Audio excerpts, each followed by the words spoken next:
Good evening, everybody. Welcome back to Birkelback Field here at Georgetown, Texas for tonight's Crosstown Classic, the Battle at the San Gabriel. Whatever you want to call it, you can call it Georgetown and Eastview about to go head-to-head in district play here in football. And, Kelly, you couldn't write the script any better. Georgetown, for Georgetown especially. Georgetown coming in 2-1 in district.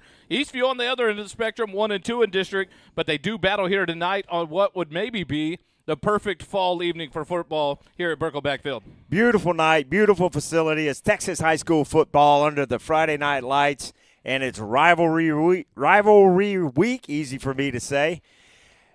We all as fans look to this game every year, but players don't talk about it, coaches don't talk about it until this week. So this may be one of the better matchups that we've seen in this rivalry. Talking about it, stats. Before we even go to Holden, you look at the easy stats to look at, Kelly.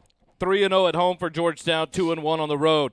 3-1 at home for Eastview, 0-2 on the road. But this is Eastview's home. They're the away team tonight.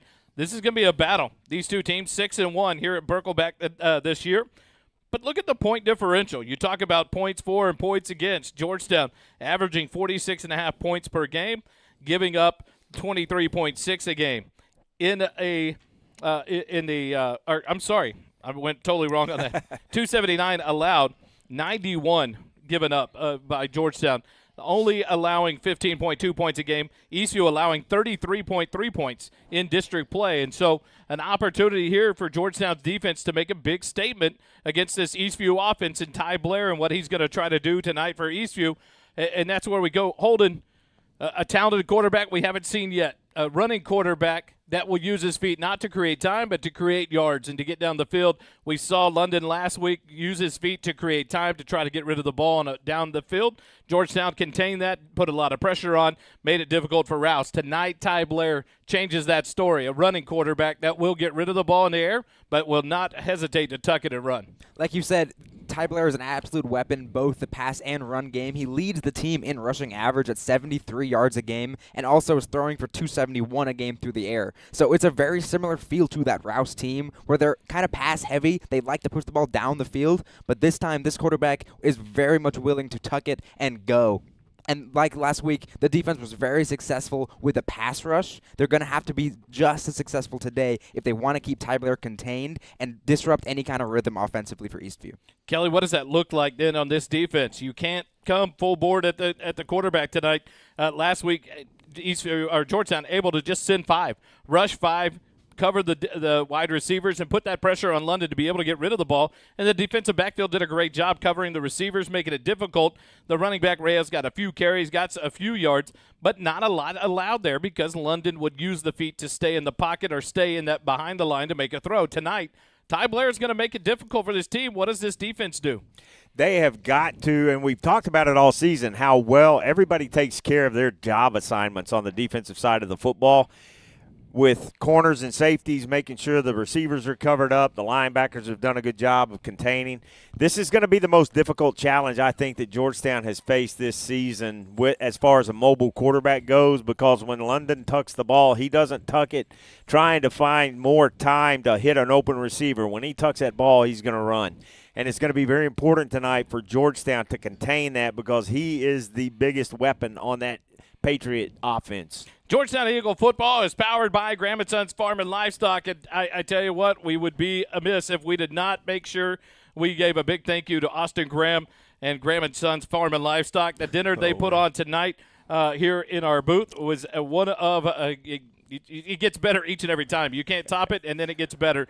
And what a night tonight. Thank you to Austin for bringing that up for us. The ribs, the brisket, the sausage, the turkey. Man, it was the sides. Everything was great. And so a big, proud thank you to Austin Graham and Graham & Sons Farm and Livestock for powering Georgetown Eagle football here on First Responder Broadcasting. And boys, it's that week. The kids don't want to talk about it. Coaches don't want to talk about it. It's just another game. It's a faceless opponent. We all know, these kids know it's the week that they face off against that other school, that school across town, the kids just down 29. How do you keep that, and how do you keep these focused? They talked about a good week of practice at the coaches show on Wednesday night. We got a chance to visit with Alex Wilson and Xavier Warren. And they said, man, we were locked in. These seniors have changed the mindset and the tone for practices since that tough Leander loss where the Eagles just did not play well, and Leander played extremely well.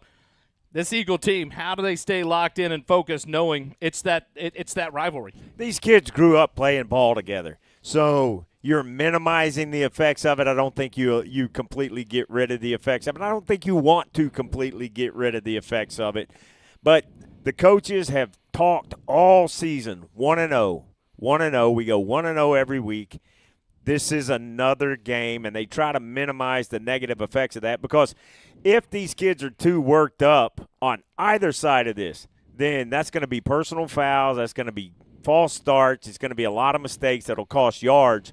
And I think the Eagles have done a good job about maintaining the proper focus like it is another game. But tonight, it's not just another game.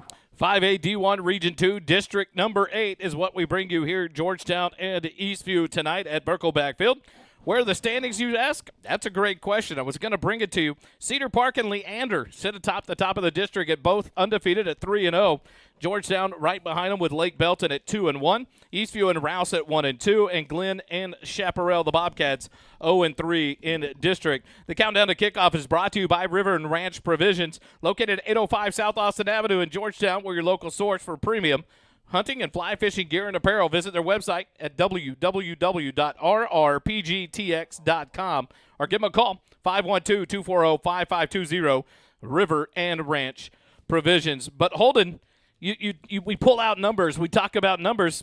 Let's go to the face number, right? Head-to-head. What have these two schools done? Georgetown leads the series 7-1. 5 games in a row, Georgetown has won this game. How much is that in the head of Eastview, knowing we've been beat the last 5 years by this team? How much that in the head, and is that encouragement to this Georgetown team to make it 6-0? Honestly, that kind of psychological aspect is what fascinates me the most about these kind of rivalry games. You see it in the NFL, Chicago and the Packers, how the Packers beat them every year, and then there's always the kind of desire, the drive for Chicago to finally get that one. That is honestly a boost to Eastview. They see the head-to-head record, 7-1, 5 straight losses, and they can put that on the weight room. They can slap it across the door frame, and they see it every time they come in and go out, that we've lost 5 straight to these guys. We have to outwork them, out-prepare them, and then eventually get the chance to outplay them. And from the Georgetown perspective, it's all about not settling, not getting complacent. You see the 5 straight wins, you can think less of these guys. This Eastview team is not like they have been before, where they've kind of struggled to kind of find themselves. They absolutely have found an identity, an offensive and defensive rhythm, and they're going to come to play today. That was probably some good analysis, but you lost me at Green Bay. Why all of a sudden did I become a Chicago Bear fan? Go Caleb Williams on that. But it's so That's true. a valid point. You talk about Dallas and Washington. You can go to A&M and Texas. You can go to Texas and OU. You can go to a lot of those. You go to Westlake and Lake Travis. You go to Dripping Springs and Lake Travis. Other high school games, P&G and Nederland, the big one that happens every year. It doesn't matter. The records can be thrown out. Who's ready to come punch the other team in the face and make a statement early and try to take over a ball game? And that will be fun to watch. In the last 5 seasons, the Patriots are 42-20. Their next game will be next week here back at Birkelbach Field to take on the Chaparral Bobcats. Your Georgetown Eagles will be on the road to take on the Glen Grizzlies at AC Bible Stadium on Friday night. Other action tonight here in District 8. Leander Rouse is on the road at Searles Stadium at Killeen Chaparral. Rouse favored by 17. Those are all based on the Dave Campbell's Texas football predictions. Leander Glen is at Cedar Park tonight. Cedar Park favored by 24. And Lake Belton on the road to take on Leander. Lake Belton favored by 6, Kelly, there over Leander. So that'll be an interesting game there. That has a lot of interest for the Georgetown to see if Leander can get knocked off their unbeaten ways as they face off against the Lake Belton Broncos, who sit at 2-1, who want to get themselves to 3-1, just like Georgetown, to be right in the mix for that playoff run. And so some interesting ball games tonight. Interesting the rest of the way. Leander has put themselves in a situation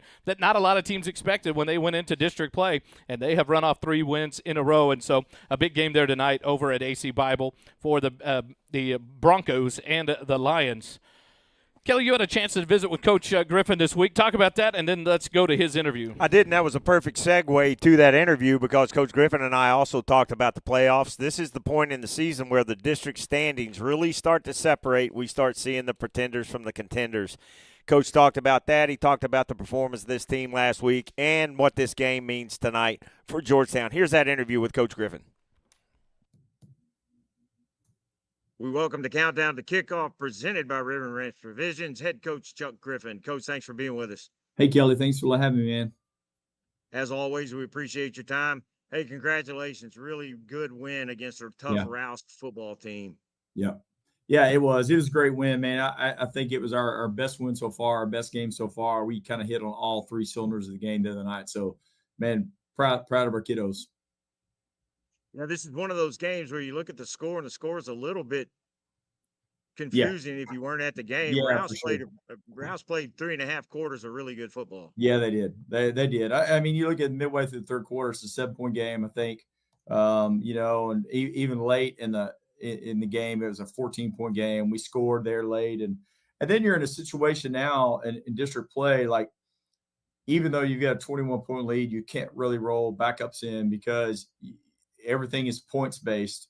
So you can't go below 17. So you've got to keep your starting defense out there so they don't score. You got to keep your starting offense out there so they move the football so that we don't give them an opportunity to score later. That happened to us a couple of years ago. We tied for a district championship when we could have won it outright, but we gave up a late touchdown in the game. We actually still had our starters in, but we gave up a late touchdown in the game. That kept us from being outright first to being a tie for first. That was that Cedar Park game, right? No, it was College Station in 22. Oh, that's right. That's right. Yeah, they scored one late on us. Yeah, and broke the 17-point barrier. Yeah. Yep, I remember that, and we'd had a conversation about that. So for those listening, the point differential comes into the tiebreaker issue if there are ties, and point differential up to 17 points, correct? Yeah, it's plus or minus 17. You can get plus or minus 17, and so when you get in tiebreakers later in the season, those points get really important. So with the Rouse team, we had talked about their quarterback, athletic quarterback, able to use his feet. We saw that. Yeah. He just didn't get a lot of time to make completions, but the defense did a phenomenal job in their coverage. Even when he was trying to buy time, they stuck with their guys. Talk about that defensive performance against Rouse. I mean, man, our defense, anytime your quarterback is getting hit double digits, it's a tough day for the quarterback, and we hit him a bunch the other night. And some of them, I think we had 5 sacks on the night, but also we had just multiple hits on the quarterback where we're hitting him as he's throwing the ball or we're hitting him when he's running the football. And those are big. Those wear on your quarterback. He's not supposed to get hit that much. And then our coverage guys in the back end being able to cover them up and not give up the big play. We had a couple there on that drive right before half. We got a corner in an arm sleeve and can't raise his arm. And he dropped 2 interceptions because he can't get his arm up. Or that score doesn't even happen. They bounced off his chest and the other guy caught it twice on that one drive. So man, just excited about our kids and how well they're playing, and man, they're doing a great job. That defensive, that front 7 especially, you talked about the pressure on the quarterback. A lot of people recognize the value of a sack, but those QB pressures in that situation are just crucial. Yeah, they're QB pressures are hard. I mean, that makes the quarterback uncomfortable. Can't set his feet. He's constantly, now that becomes a point of emphasis for him instead of emphasizing what's going on downfield. And man, that stuff's really big. So anytime you can pressure the quarterback, get him uncomfortable, that's big. Rouse wasn't able to get their offense cranking. They couldn't get anything consistently because of that defense. But on the other side of the football, the offense was just clicking, and that running game, just incredible. Over 300 yards rushing total in that game. Jet Walker, of course, at the front of that with over 250 yards rushing in that game.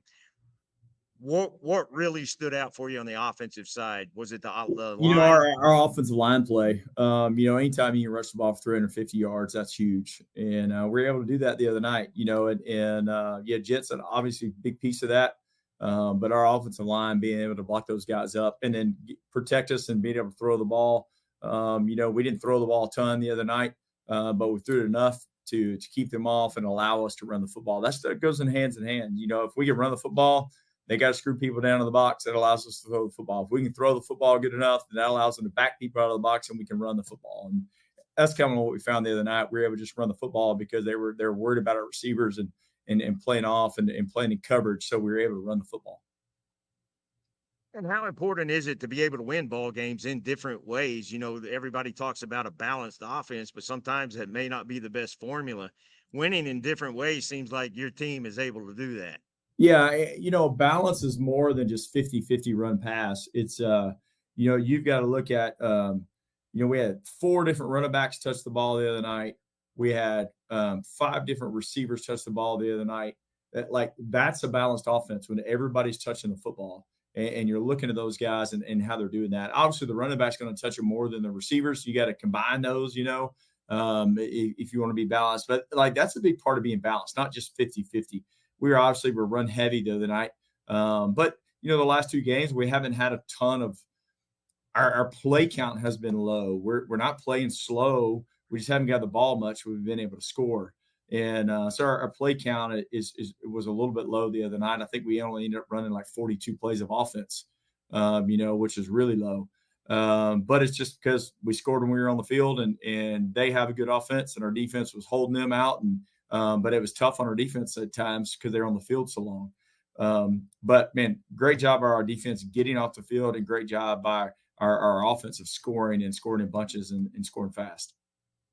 The offensive line just continues to impress when your quarterback has time and you average over 11 yards per run and over 20 yards per pass. That speaks not only to the skill positions, but those big guys up front. Absolutely. Yeah, absolutely. So this week, now we can finally talk about it. It's time for the Crosstown Classic, the game against Eastview, the natural rivalry that's there with these 2 teams. What are you looking for out of Eastview? They're a good football team. They took Cedar Park down to the wire. I mean, they went for 2 to take it to overtime after being down 14. The week prior, they were down by 17 at one point and came back and tied the game up and went to overtime with Lake Belton. So they're a really good football team. The quarterback does a tremendous job. He's their bread and butter, man. He's their go-to guy. They've got a great running back. They got a couple of guys on the receivers core that can go after the ball, and they're playing good defense. They got a couple of really good defenders. So much improved Eastview team. Coach Wall's doing a terrific job over there. And, man, he's a great human being and a great football coach and is doing a great job. So, man, we got our work cut out for us. And the big thing I've stressed with our kids this week is don't get lost in the Eastview Georgetown. It's just another game, man. It's a nameless, faceless opponent. You take care of your responsibility. You do your job. You win one rep at a time. And that's got to be our mindset going into this week. We can't get lost in who it is. Just watch film, do your job. It doesn't matter who it is. It's a win we got to have. And that win, you talked a little bit about it. Ty Blair, the senior quarterback for Eastview, really good thrower. He's thrown some interceptions, but he's thrown some touchdowns, over 1,700 yards on the season from Ty. What's going to be the challenge with Ty back there? Just contain him. He's a little different than last week's quarterback because he likes to run the ball down the field too. So he has this capability in the pocket, can throw the ball. He can throw the ball decisively, make good decisions, and he can run the football. So, I mean, he brings a whole nother aspect to the offense. Man, when you have a quarterback that can run, that's difficult on a defense because it's just you have to kind of keep somebody on the backside of everything. You can't plus a hat on the front side of the ball, on the front side of the play, because you got a quarterback that can run. So that always becomes difficult. And man, our guys got their work cut out for them this week with Ty. So on the season for Eastview, if you look at their offensive stats, it's kind of like the game was for Georgetown this past week. It seems more heavy on the passing game, opposite the running game, like Georgetown last week. Seems heavy, but they do have that balance and they run the ball efficiently. Yeah, they do. They're good up front. Coach Bond's their offensive line coach. We know Coach Bond well. He's going to do a tremendous job getting their offensive line ready to go. And they run the ball well. They've got a good running back. What's going to be the biggest challenge for the Eagles offense this week? The Eagles offense, the biggest challenge is just being consistent, running the football, and then being able to make some plays in the passing game. We're going to have to make some plays in the passing game this week. So that's going to be really important for us. seems like Eastview's got a few more athletes than they've had in the past. Like you said just a few minutes ago, this is a different Eastview team than we faced last year. Yeah, it is. It's a very good Eastview team and different than they have been in the past. And like I said, Coach Wall does a tremendous job, and so he's been building this thing over the last 3 years, and they're 3 years into it, and they're way better than they have been, So we've got our work cut out for us. It's a winnable game for us. Like we're not, we're not playing the Dallas Cowboys, but it is a team that we've got to take very serious. It's a game that if we don't go out and play well, we're going to lose a football game. So, but I mean, that's district football this time of year. I mean, it's going to be that way every week. So our biggest talk this week has been take care of your job, do your responsibility, be 1-0. Like that's got to be your mentality. Great reps at practice, great reps in preparation, and make sure that you're getting your work done. So the way the Cowboys played on Sunday, you might be competitive with them. Spoken from a Cowboys fan on this side, it's difficult. Coach, we're looking forward to a really good ball game this Friday night. The rivalry is always fun for the fans. Who were your standout players last week against Rouse? Standout players defensively, man. Our defensive front, Tennyson Dean played well. He was our defensive lineman of the week, 7 tackles, 3 quarterback pressures, and 2 sacks. Cole Mitchell, linebacker, with 7 solo tackles, 3 assisted, and 1 sack. And our defensive back was Alec Wilson. He had 4 tackles and 1 pass breakup. And our death row player of the week was Dylan Tuberville with 7 tackles, 1 tackle for loss, 1 quarterback pressure, and 2 pass breakups. Offensive line was Sam Lopez, graded out the best. Our running back was Caleb McDougal. Our back of the week, he was 8 for 12, 165, 1 touchdown, and he graded out 93%. Seb was our wide receiver. He had 3 catches for 98 yards and a touchdown. And then our code blue was Jet, with 21 rushes, 253 yards, and 4 touchdowns. Our unit of the week was our offensive front. Anytime you can do that, those guys, they gave up no sacks, and we had 329 yards rushing. Man, that's really big. So, very excited about those kids and what they've been doing. Well, Coach, congratulations. Great win, and we're looking forward to a great ball game against Eastview. All right, man. Thanks, Kelly. Folks, that's head coach Chuck Griffin here on the Countdown to Kickoff, presented by River and Ranch Provisions. For all the fly fishing, hunting, and outdoors enthusiasts, River and Ranch Provisions is your one-stop shop for the gear you need. There's a large selection of hunting and fly fishing supplies for the beginner, all the way up to the experienced outdoor folks. Cody, Brad, Sam, and Tim have put together a high-end outdoor outfitter with high-quality supplies and services to make everyone feel welcome and important, regardless of your experience level. Come see what there is to offer at 807 South Austin Avenue in Georgetown, or check out the website at www.rrpgtx.com.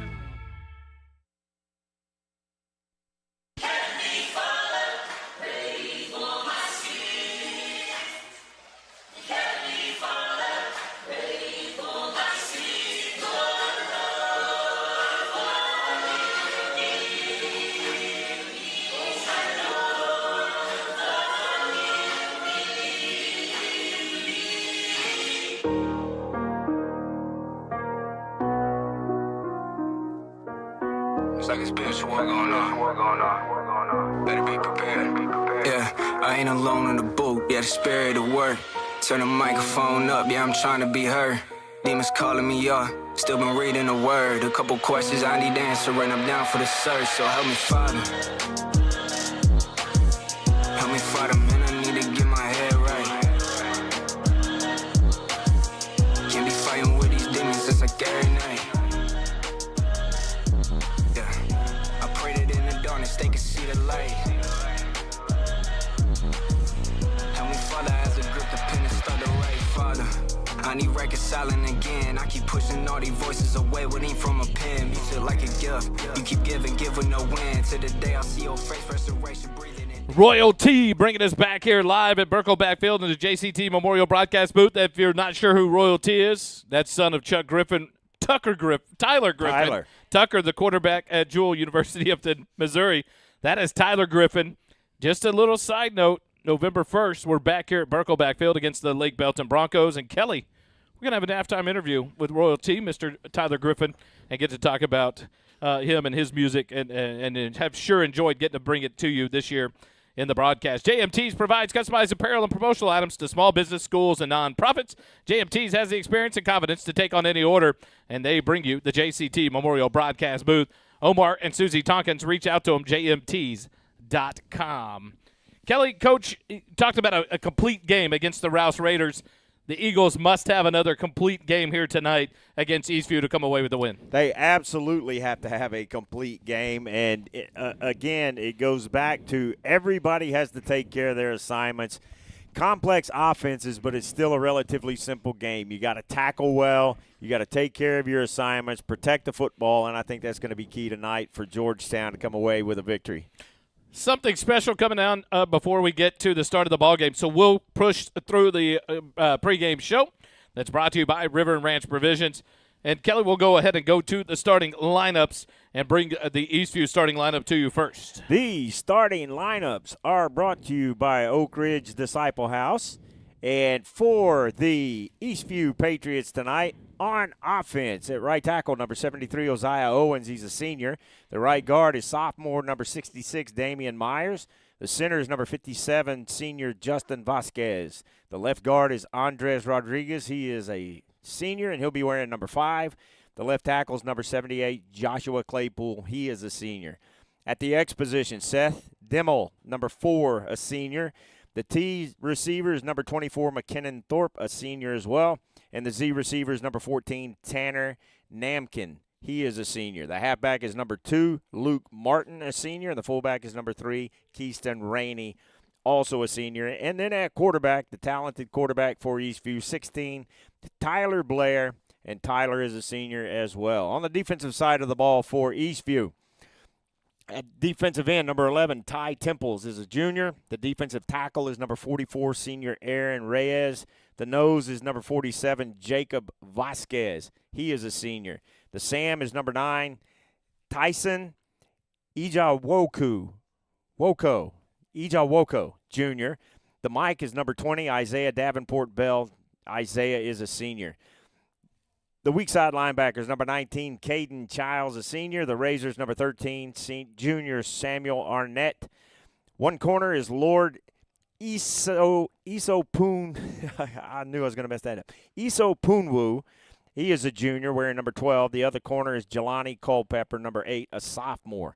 The strong safety is Noah Herrera, wearing number 6. He is a junior. And the free safety is number 7, Aquavius Marbury, a junior. For your Georgetown Eagles, starting on offense at right tackle, number 71, Caden Scherer is a junior. Number 75, Brant Hargrove is a senior.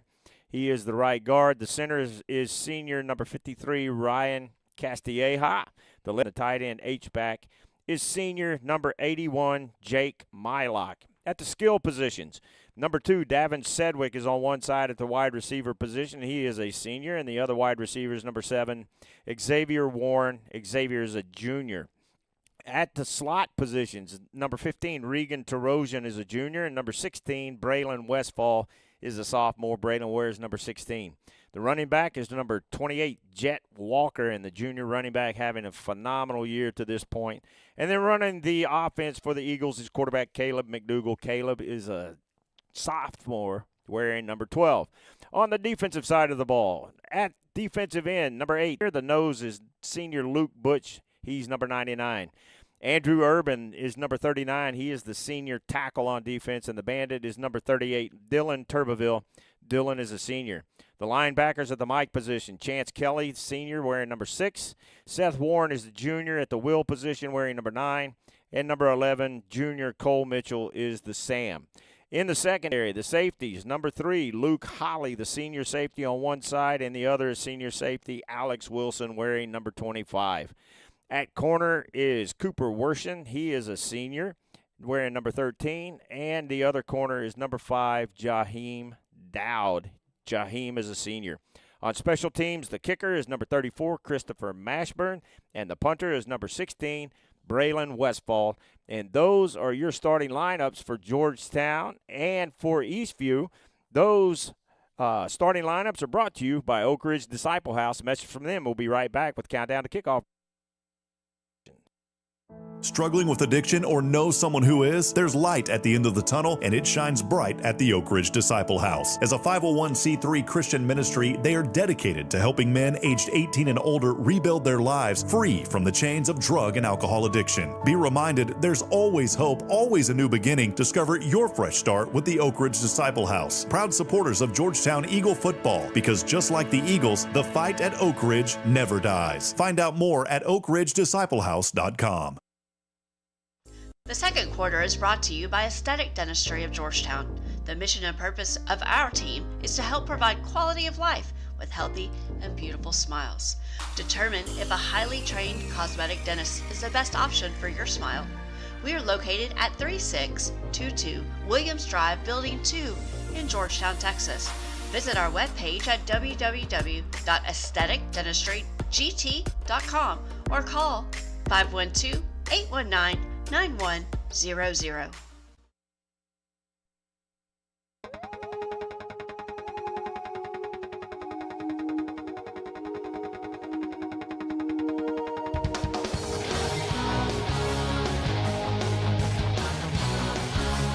Back here live, Burkle backfield. We're getting ready for this ball game. The crowd filling in on both sides of the stadium. Georgetown here on the near side, the home team tonight. The Eastview Patriots across the way. Burkle backfield. It is getting full tonight. The Eagles back in black. They're going to be in the all-black unis with white helmets. The Eastview Patriots in the white uniforms with red helmets tonight, as we'll do the battle here in the Crosstown Classic. Holden, I'm going to go to you first tonight. Your key to the game. What is your one thing that Georgetown has to do to be come out on top? My biggest thing is that if it's not broke, don't fix it on offense. And Jet Walker has been killing people these last 3 weeks. Against Leander, he had 172 yards and 3 touchdowns. Against Colleen, 208 and 3 touchdowns. Last week against Rouse, 256 and 4 touchdowns. He has been an absolute dominant force on offense. And until a defense establishes that we can't run all over them, I don't see a reason to stop and get away from it. I would give him the ball 25 plus times today. Dave, your thoughts? One key to the game for Georgetown to win it? I believe we need to play keep away and dominate the time of possession for the Eagles and not let their quarterback get the ball and wrap up if he does. Kelly, your keys to the game. Keys to the game. Number one, fuel the jet. You got to put that guy on a flight plan for the end zone and send him on his way. Protect the quarterback. Give McDougal enough time to find the open receivers, because he does a great job of working his progressions. And on the defensive side, they have to attack this quarterback. I wouldn't be surprised if we saw some spy time here and there as this game progresses, and try to get some takeaways. They have thrown 5 interceptions this season, so he does have some times where he hasn't been really safe with the football. And the 9-5-90 principle Coach talks about. 9 hats within 5 yards of the ball 90% of the time, meaning they have to pursue and sure tackling, and those are my keys to the game. It comes down to me for one thing. No one stopped Georgetown's offense. Georgetown's defense has to stop Eastview's offense tonight. Eastview giving up 33.3 points a game in district play, 33 points scored average per game. They're averaging giving up more points in district than they scored. They're 1-2 in district. But Ty Blair will throw the ball. Ty Blair will run the ball. Georgetown's defense has to shut down this offense, in my mind, to let their offense go to work. Do we slow it down? Do we take the air out of it and only focus the run game with occasional pass? I don't know. This offense has worked no matter what we've done, and no one's really been able to stop it. But the defense has to put up a show tonight, and in my opinion, they've got to make a difference for this offense to be able to fuel it and run over this Eastview team. 100%. We do want to let folks know that at halftime, the band performed their contest show pre-game. At halftime, it's middle school night, so they've got middle school band members, and that's the reason why the band performed at the in the pre-game instead of at halftime. At halftime, we're also going to have an interview with Dr. Devin Pataville, superintendent for GI, with Eagles playing the Patriots. So it'll be kind of a state of the district interview with Dr. Pataville, and we appreciate him for that. I also do want to say Gus Papaconstantino has supplied photographs for us. You see him in the hype videos at the very beginning of the game, and Gus does that for us. He does tremendous work, so if you want to check out some of his work, you can go to that link on Instagram and find some more of Gus's work, but we appreciate Gus and all the work that he does. The Eastview Patriots tonight, the all-white uniforms, white pants, white jersey tops. Eastview in capital block print lettering across the front, navy blue outlined in red. Navy blue numbers on the front and back of the jerseys outlined in red with the red helmets. Eastview on one side, their numerals on the opposite side of the helmet for the Patriots. The visitors tonight on the far side of the field. Kelly, we talk about it. We talk about numbers. That's the number that keeps coming back to me. Georgetown scoring 46.5 points a game all season long. In district, scoring 23.6 points, but only allowing 19.6 points a game in district. Eastview allowing 33.3. This defense has to stop this Eastview offense, and Eastview's defense has got, I think, for Eastview to stay in this ball game, they've got to stop Jet Walker. Like you said, Holden, no one's done it all year long. He's got over 1,000 yards in just 6 games on many games, only playing 2 quarters, maybe 2.5 quarters. When the Jet has been loaded up for 4 quarters, no one stopped him. Exactly. And Coach talked about it. You heard it in the pregame interview. Their running game, London is Eastview's leading receiver. So it is imperative. Nampkin is the leading receiver. London was the quarterback for Rouse. Rusher. Ty Blair. Ty Blair is their leading rusher. So he does run the ball effectively, and that's what they're going to have to contain. Georgetown comes out of the locker room. They will make their way across the home stands. They are in the black pants, black jerseys, white helmets here tonight for the game. G-Town in capital block print lettering across the front of the jerseys above the white numerals. The white helmets with G-Town in script lettering on both sides as your Georgetown Eagles make their way into the home stands and make their way across the field. It's just exciting. This is what you talk about. You talk about in this. Jerry M was just talking about Amarillo and Tascosa, PNG and Nederland, Dripping Springs and Lake Travis tonight. These games are what these kids look forward to. Holden, you went to school here not too long ago, graduated maybe 10 years ago. Yeah, go ahead, Dave. Interrupt. Wally, we're here with Coach Griffin. Big rivalry week. How do you keep the boys focused on everything this week? Hey, man, you just got to take it as a nameless, faceless opponent. It's the most important game because it's this game, right? So that's the way we approach the whole week. How about your keys to the game, Coach? Got to tackle 16, right? We got to get on him, make tackles, and then we got to score points. Good luck. Thank you. Guys, back to you. So, Coach Griffin, tackle 16. Get Tyke Blair, keep him under control. Pretty straightforward. And Dave, now let's go to Dave real quick. Dave, this weather is different than we expected today. Now some wind going on. Talk about what's down there on the field. Well, the rain has cleared out. The field conditions are great because the wind has been out of the south about 6 miles an hour. It will increase this evening up to about 10 miles an hour out of the southeast, but at 77 degrees, partly cloudy. It's getting ruckus in here at Berkelback Field, guys. We'll go and close up the pregame show and be ready to come back and bring it to you for a special presentation before the national anthem. Stay with us. Georgetown Eagle football continues in a moment.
Back here live, Berkelback Field, Georgetown Eagle football on the SHN Sports Network.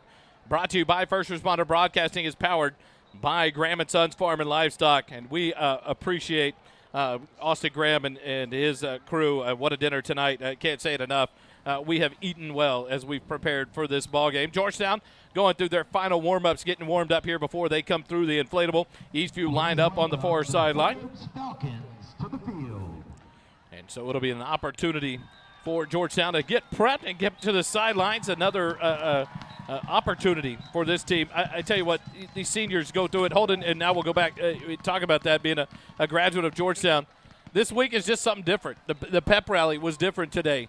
Every time when they get ready for it, everything changes when it's Eastview coming in to play Georgetown. Talk about what these kids are going through this week and the preparations and being ready for this game. It's one of the biggest weeks of the season, if not the biggest week. Every time you're walking down the hallways, there are banners strung up from the ceiling as far as you can go down. Sometimes they hang so low because people keep slapping them. They're so energetic about it. The fact that this rivalry still exists is such a big deal to these kids.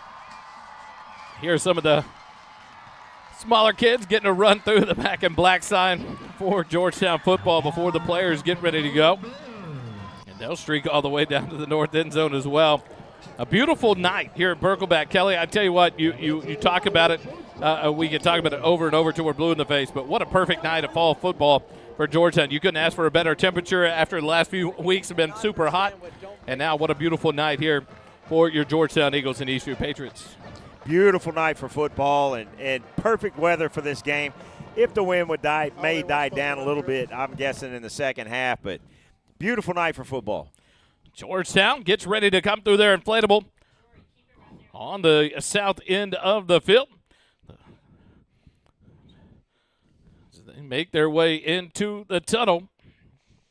And here come your Georgetown Eagles.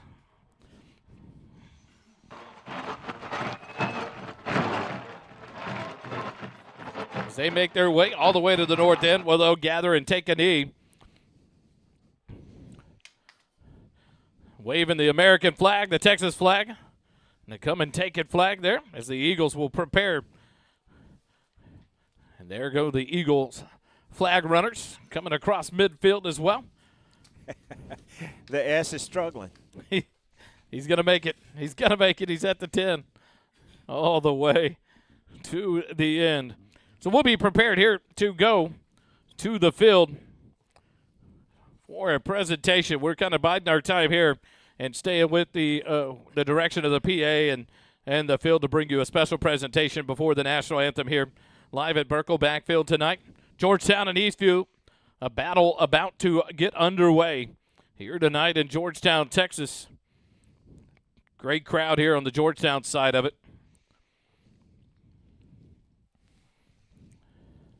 A lot of excitement builds up around this game. I'm kind of surprised both stands aren't packed yet, but there is still a huge, long line coming into the stadium in the parking lot. So people still working their way into the stadium. Now the little munchkins that just ran across the field are coming up.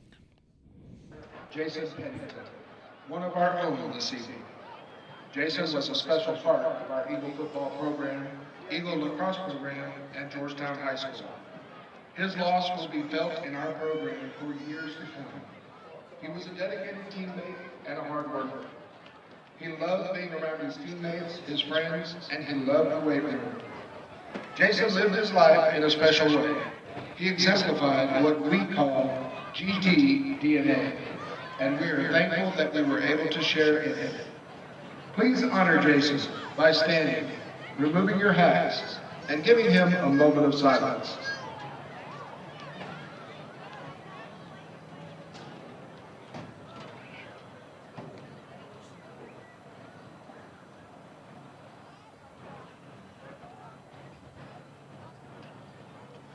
Thank you. Ladies and gentlemen, please remain standing and direct your attention to the north end zone as cadets from Liberty Battalion present. So the cadets will present the colors on the field for the Georgetown Eagle and Eastview Patriot football game, and we'll get ready for tonight's national anthem. But an honor there for Jason Pennington and the Pennington family. Our hearts and thoughts. It's unimaginable, Kelly, and it's hard to fathom what they're going through right now. But we send our heartfelt thoughts and our prayers to the Penningtons in this tough time and to this football team as they rally and honor him. Just a terrible, tragic loss. Please join us for the national anthem.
So back here at Birkelback Field, the colors will be removed from the field as we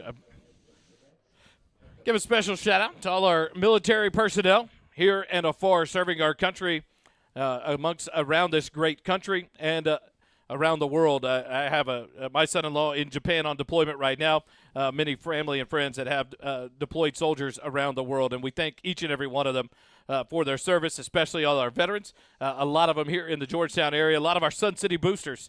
We enjoy seeing them every Tuesday night at volleyball games here on Friday nights. We're joined a special joining here tonight in the booth, Kelly, by the Ton family. It's an honor. We get to have some guests in the booth tonight with us. Yes, we do, and we're excited to have them with us tonight. Appreciate them coming in, and this was a part of a deal that they did for the fundraiser for Meet the Eagles, and so they're spending the night in the booth with us tonight. We're excited to have them.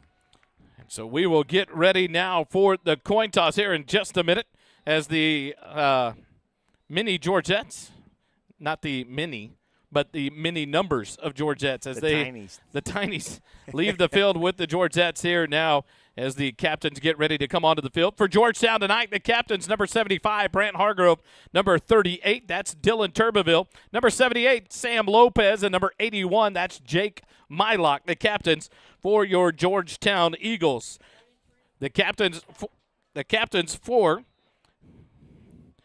the Eastview Patriots, number 2, Luke Martin.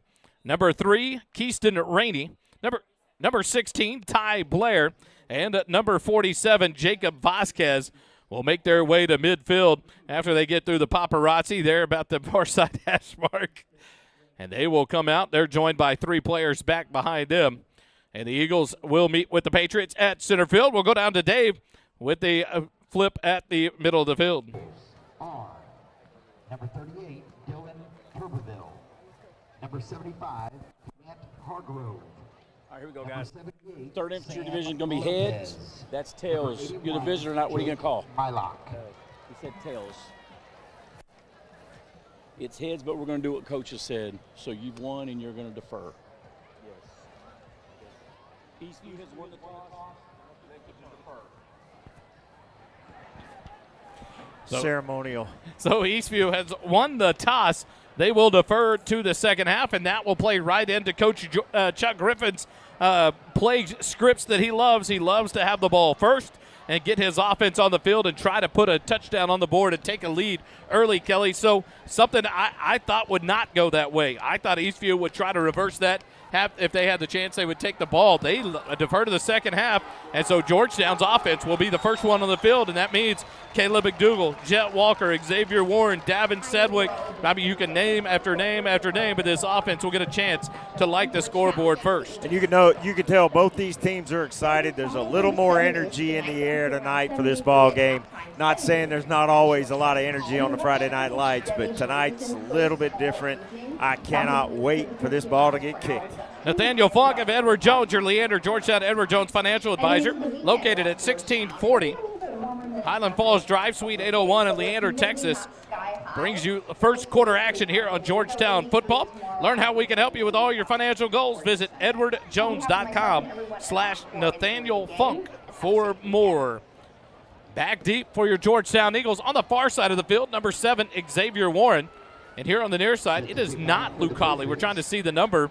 Number 44, Aaron Reyes. 7. 7's on the far side.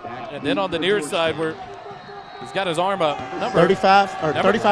Number 35, Darius Rockmore. Back to return the kick for the Georgetown Eagles. The kick will be taken place by Aaron Reyes for the Patriots. He'll kick it to Rockmore, caught at the 5 on the near side, up past the 10, the 15, 20, finds a gap, runs over a man, and up past the 20 to about the 24-yard line. And Georgetown will be there 1st and 10. They're going to give him the 25-yard line. So a good return there by the sophomore, Darius Rockmore. And Georgetown offense will take over here 1st and 10. Wally, I'm anticipating Georgetown offense is going to come out aggressive, try to get some stuff going pretty quickly, but it's always going to go back to that running game, and I think the running game can open up some stuff in the passing game and vice versa. Coach talked about how complementary those are of each other for this Georgetown offense. So out on the field, the Eagles are going to go 5 wide here to start it off. Middle of the field at 25, McDougal Alone in the backfield in the shotgun, stands at the 20. 3 receivers left, 2 right. Snap back to McDougal. He's looking left, looking for a receiver across the middle and right through the hands of Xavier Warren. Incomplete on the first play of the game. That'll bring up 2nd and 10 for Georgetown. Xavier was wide open, and I think he may have seen a little too much green in front of him. Took his eyes off the ball right at the last second. Falls harmlessly incomplete. So 2nd and 10. Jet Walker will move to the backfield with McDougal. 1 receiver left. That's Sedgwick. 1 receiver right, and Xavier Warren a tight formation at the line. Jet Walker to the left of McDougal. Snap back on 2nd and 10. Fake the handoff to Walker to Xavier Warren, 40, 50, and that's gone to the end zone. 2 plays and a touchdown, Georgetown. Xavier Warren takes it 75 yards to the house. What a play. They went right back to him. You know they're not going to lose anything over him dropping 1 pass, and we saw his speed, the hands, the route running. It was beautiful. Beautiful play, and Georgetown takes an early lead. And that's exactly what Coach Chuck Griffin talks about. Get his offense the ball first, put a touchdown on the board, and let the other team play from behind. 6-0. Now the swinging gate formation. McDougal in the backfield. 6 men off to the right. Snap back to McDougal. The Eagles go for 2. He rolls to the left, being pressured. Going to have to get rid of it. Hangs it up in the end zone, and it's going to be caught for a 2-point conversion. It didn't look pretty, but it was effective, and he throws it up to number 25, Alex Wilson, for the 2-point conversion. 11:39 left first quarter. 8-0. Georgetown leads it. Eastview played that well on defense. The only problem was when that ball went up in the air, the corner and the safety kind of split a little bit and left him open in the end zone. 2-point conversion. Quick timeout. Georgetown Eagle football returns in just a moment. Every first quarter this season is brought to you by Nathaniel Funk, your Leander, Georgetown, Edward Jones financial advisor at 1640 Highland Falls Drive, Suite 801, Leander, Texas 78641. Learn how he can help you with your financial goals. Visit edwardjones.com/Nathaniel Funk for more.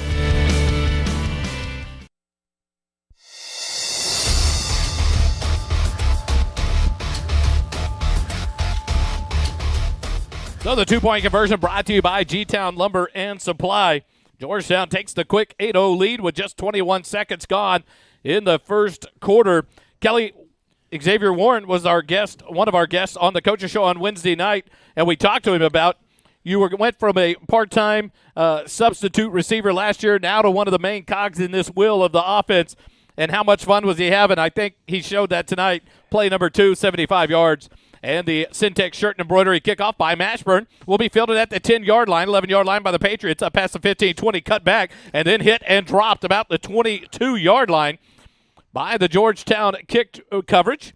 And so that's where the Patriots will take over with 11:35 remaining in the first quarter, trailing by 8. The problem for Eastview is both these teams come in really excited. They're fired up, jumping around on the sidelines, and now with 2 plays and a touchdown for Georgetown kind of sucks a little bit of life out. So let's see if this Eastview offense can get a little energy, enthusiasm plugged into that Eastview side. Ty Blair, the quarterback, brings out the Patriot offense. 2 receivers right, 1 left. Namkin, the lone receiver, left. He's joined in the backfield by the running back, Keyston Rainey. Shotgun snap will come back to Blair. Pitches it forward to Namkin on the end around. Up past the 20, 25, finds a gap up to about the 30-yard line, and then stacked up and driven down.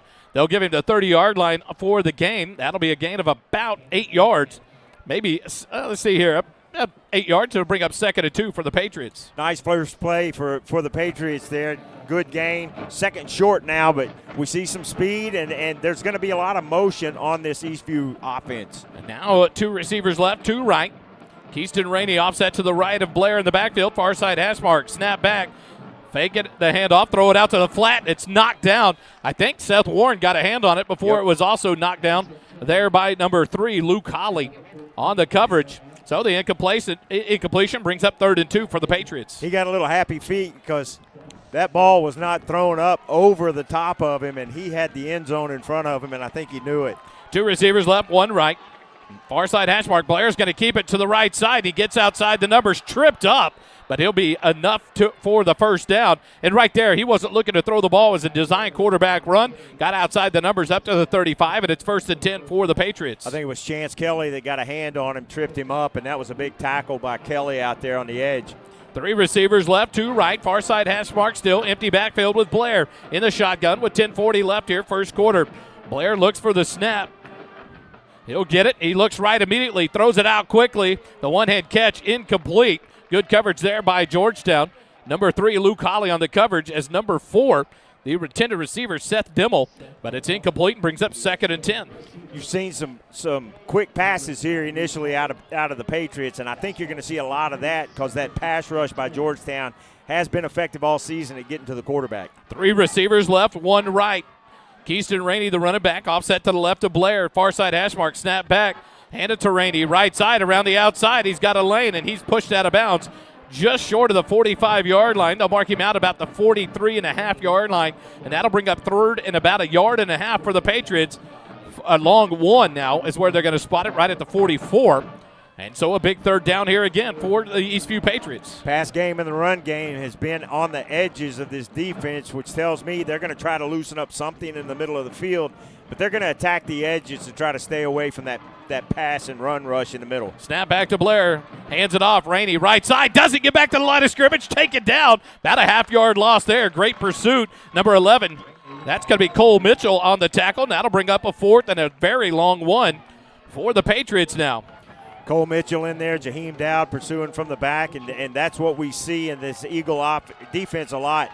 That pursuit of the football was there. Big 4th down decision here. 4th and a long 1. Quickly to line. Blair under center. He's up on the line. Looks like they're going to try to draw the defense. Now he backs off. Now he calls out another play. Back under center. Snap. Blair forward, and he's going to be stopped maybe on the second effort.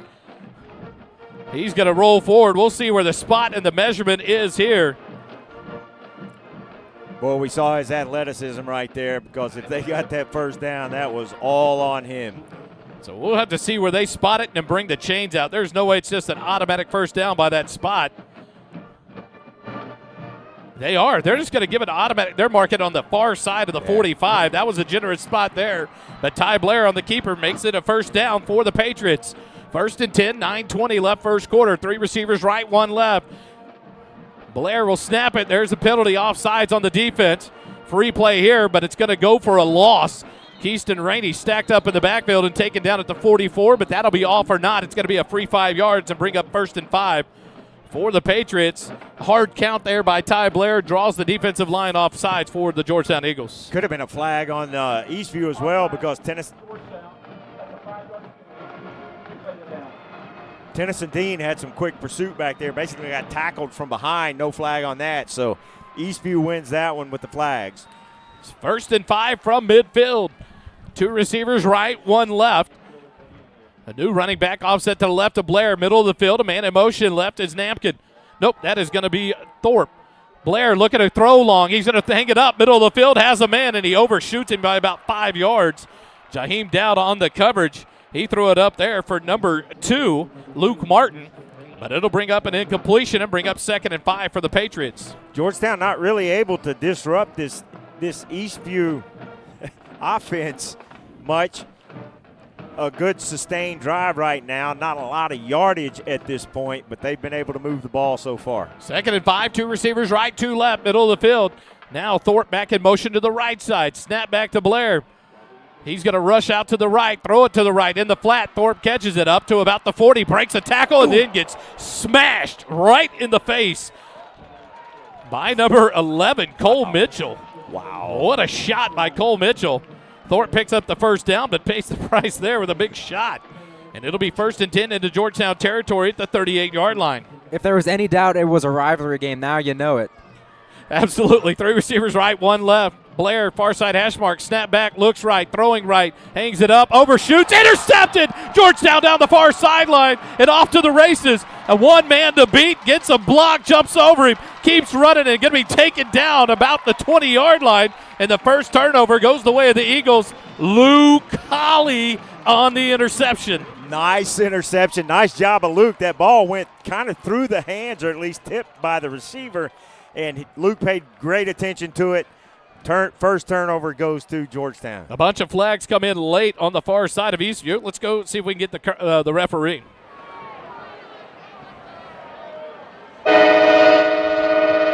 That's not the referee.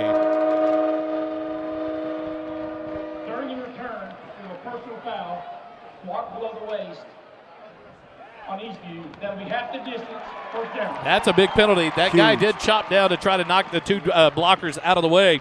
And so it's a block below the waist on the return by Eastview. So instead of 1st and 10 about the 20-yard line, Georgetown's going to have it 1st and goal at the 10-yard line inside the Graham & Sons red zone. A big borrow from Morrow first down off the turnover. Open the hangar doors. Let the jet out. Oh, Lord. He's here all night, folks. All night Sorry, long. man. I just couldn't pass it up. 8:22 left in the first quarter. Georgetown leads at 8-0 and just nothing. And just got the first turnover. A big return by Luke Hawley, and the Eagles in business. 1st and goal at their own at the 10 of Eastview. McDougal has one receiver right, 2 left. Walker in the backfield behind McDougal. Snap back to McDougal. Hand it off. Nope. Swing it out in the left flat. It's off the hands of Mylock. Incomplete. Brings up 2nd and goal for Georgetown. A lot of misdirection there. A lot of people going in a lot of different directions, and you saw what just the play-action fake that Jet Walker did. It froze the interior of that defensive side of the football for Eastview. The route was there, just unable to make the completion. Second and goal. What's that, Dave? Max Gates checks in for a heavy situation here. Tight formation. Now Warren in motion. Hand off to Walker. And he's going to get to the outside of the numbers, about the 10, tripped up down to the 5-yard line. Nice tackle there by number 20, Isaiah Davenport Bell. One of the Eastview players lost his helmet about 10 yards back. I think he meant to throw a flag. This may be a face mask. Nope, no face mask. I thought he made a face mask motion towards the referee, but not so much. So now Georgetown has it, 3rd and goal from the 5-yard line. 8 minutes left here in the first quarter. That last play looked really interesting. It almost looked like Walker ripped the ball away from McDougal. I'm not sure if there was a miscommunication, but either way, a 5-yard gain. 2 receivers left, none right. 2 running backs in the backfield. Callaghan now motions out to the left. Walker to the left side of McDougal. Fake it. McDougal swings it out to the Callaghan, but he falls down. And it's going to be called an incomplete pass. And right there, Callaghan, you want to see him grab that ball even on the ground to not give him any thought process that it was a backwards pass there or to give a turnover. But Georgetown's going to be forced to a field goal here on 4th down and goal from the 5-yard line. So uncharacteristic of the Eagles to not punch it into the end zone when they had it 1st and goal from the 10 off that turnover. So now Christopher Mashburn, the kicker, on to attempt a 22-yard field goal. Snap is back. The kick is up, and the field goal is good. 7:38 remaining in the first quarter. Georgetown leads at 11-0 over the Eastview Patriots. Quick timeout. Georgetown football continues in a moment.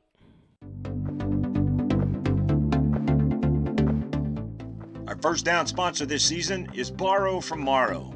Borrow from Morrow. Our team is dedicated to providing the best mortgage experience possible. We do that by offering easy-to-use mortgage tools, including our handy mobile app, competitive rates, and assistance from an experienced loan officer. Our loan officers understand the local markets, have access to a wide variety of loan programs, and are ready to guide you through the process.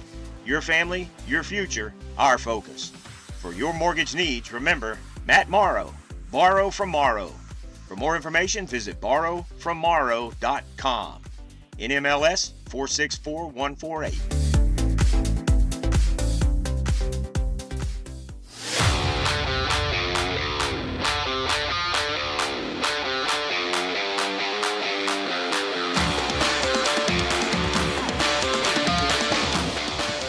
Back here at Burkle backfield, 11-0. Georgetown leads it after the field goal off the turnover. The kickoff by Mashburn, fielded at the 12 by the Patriots. Comes near side, 20, 25, cut back 30, 35 down the near sideline. Jumps the tackle at the 40, out at the 45-yard line. A nice return there by number 14, Tanner Nampkin. And the Patriots have really good field position here on their second possession, Kelly, at up about the 46-yard line. Wally, his first move right after he caught the football was a really smart move because he only took a couple steps towards the sideline, and the kick coverage guy, I didn't see whose number it was, he started that way and then one cut back, and he had quite a lot of open field in front of him. Nice little run there. So the Patriots have it 1st and 10 with their second possession of the ball game. They start at their own 46-yard line here on the near side hash mark. 7.5 minutes remaining in the first quarter. 2 receivers right, 1 left. Keyston Rainey offset to the right of Ty Blair in the backfield. Clap of the hands. Blair will keep it. He's hit and dropped in the backfield. It'll be a loss. Nice play there by Seth Ward and Chance Kelly. They didn't buy the run pass option there. He's going to give it to Nampkin on the end around. He kept it, got hit immediately, and taken down for a 2-yard loss, 2nd and 12. You see how strong he is because he had 2 good defenders hanging on to him, was still able to lean forward just a little bit, but nice stop by the Eagles there, put the Patriots in 2nd and long and really changed the play calling. 2 receivers right, 1 left. Rainey directly behind Blair in the backfield, near side hash mark. Snap back. Rainey gets it left side, off to the races, 45, cut down at the 48. Nice tackle there by Lou Colley. They're going to mark him down at the 48-yard line. That will be a gain of about 4 yards. Bring up 3rd and 8 now for the Patriots. Under 6:45 left in the first quarter. Hopefully the Eagles can get some pressure back there and not let the quarterback get comfortable too long. We've seen some penetration into the backfield like on that first play. They need to attack this football on this play. 2 receivers right, now 2 left as Martin splits out wide left. Blair in the backfield, near side hash mark. Snap back, he looks left, throws it out quickly. Keyston Rainey wide open, runs over a man, and then stacked up and driven out of bounds into Georgetown territory at the 40-yard line. A 1st and 10 for the Patriots. They do a good job of following Luke Martin, but they left Keyston Rainey out of the backfield unmatched, and he catches the pass and takes it into Georgetown territory for the first down.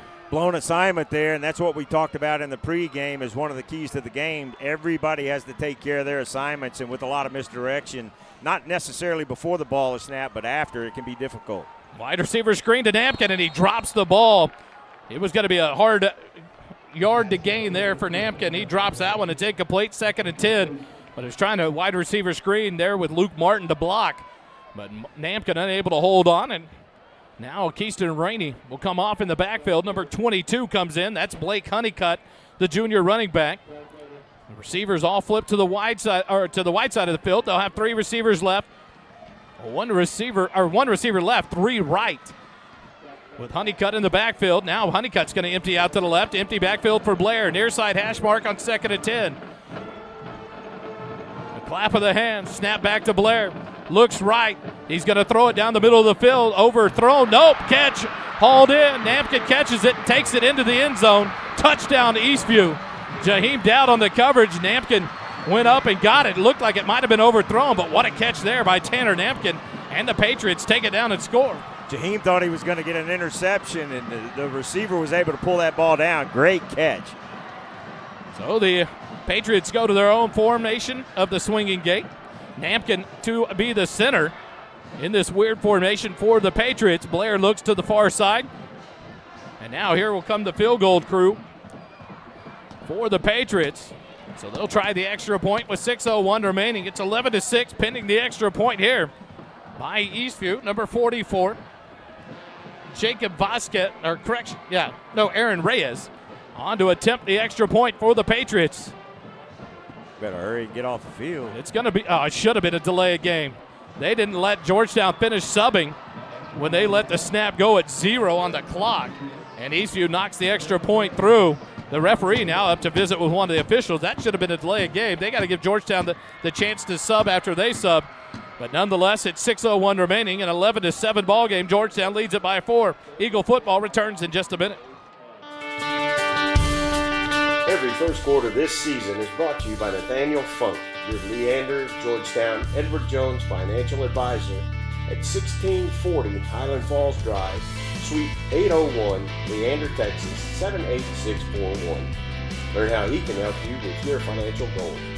Visit edwardjones.com/Nathaniel Funk for more.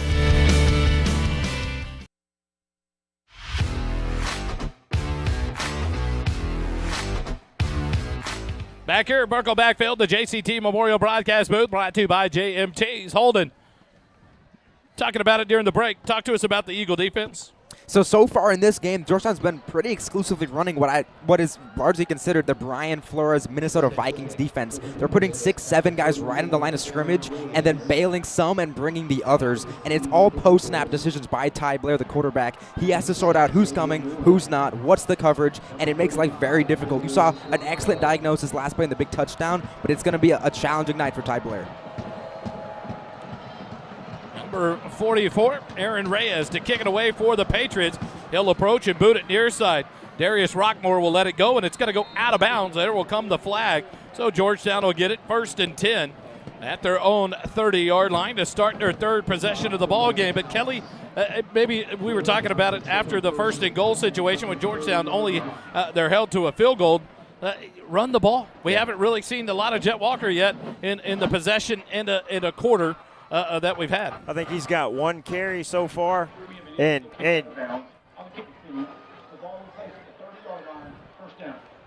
keep going. You can't get away from what your success has been this season, and I know Eastview is counting on that, but sometimes it's just time to line up, button that chin strap even tighter, and just move these guys off the football and run the football. 3 receivers left, 1 right. Now a man in motion is Mylock. He'll set up on the left end. Snap back, hand it to Jet Walker right up the middle. Runs over a couple of defenders and falls forward up to about the 43-yard line. That'll be a gain of 8 on first down. Bring up 2nd and 2 for the Georgetown Eagles. Like that. Just move them out of the way. Let Jet do the rest. And lean on this big offensive line. This is one of the biggest offensive lines I've seen Georgetown have since I've been watching their football since '98, and this line is huge. 2nd and 2, 3 receivers left, 2 right, empty backfield for McDougal. Near side hash mark, snap back, McDougal looks right, throws right. Xavier Ward catches it and takes it out of bounds right about the 42-yard line. That's enough for a borrow for Morrow first down. That's what you like to see. This is the offense that we're used to right there. Let that running game open up some stuff. Some short passes out to loosen up this defense, and then try something down the field later. Callaghan comes in. Regan Terosian leaves the field. Walker will split out wide right with Sedgwick in the slot. Xavier Warren, the lone receiver left for Georgetown. Near side hash mark. Callaghan offset to the right of McDougal. 5 minutes remaining here in the first quarter. Snap to McDougal. Fake the handoff. Throw it out to Walker at the 40. Gets a block from Sedgwick, but is pushed out of bounds right at the line of scrimmage. No gain. That'll bring up 2nd and 10 for the Eagles. Pass a little bit high. McDougal didn't quite get his feet set like he wanted to, get that good base under him, and that ball floated a little bit. Jet was able to bring it down, but short gain. So the Eagles have it at their own 42-yard line. Westfall now goes into the slot left in between Mylock and Sedgwick. Xavier Warren, the lone receiver, right. Jet Walker in the backfield to the right side of McDougal. Near side hash mark on 2nd and 10. McDougal now will empty out. Walker to the left. McDougal looking left. He's going to scramble to his left. He's on the run. Tucks it outside the 40. Tries to make a man miss, and he's dropped for a loss back to the 39-yard line. So the Eagles lose 3 on the play, and they'll bring up 3rd and 12. And I'm like you, Kelly. I'm befuddled. We're not running the ball with Jet Walker, who's run 1,000 yards in 6 games. We're changing the play calls. And then the second carry he had gained 6-7 yards on that second carry. Well, the Eagles have it behind the chains at 3rd and 12, 3rd and 13 now. Back to the 39. 3 receivers right, 1 left. McDougal, far side hash mark. Shotgun snap back, fakes the handoff. He's looking long. He's going to hang it up. Xavier Warren goes up. Throw the flag. Thank you. There it comes. It wasn't even close. Number 6 for the Patriots, Noah Herrera, never even turned around. Warren went up for the pass and got run over. So that'll be a 15-yard penalty and a first down for the Eagles.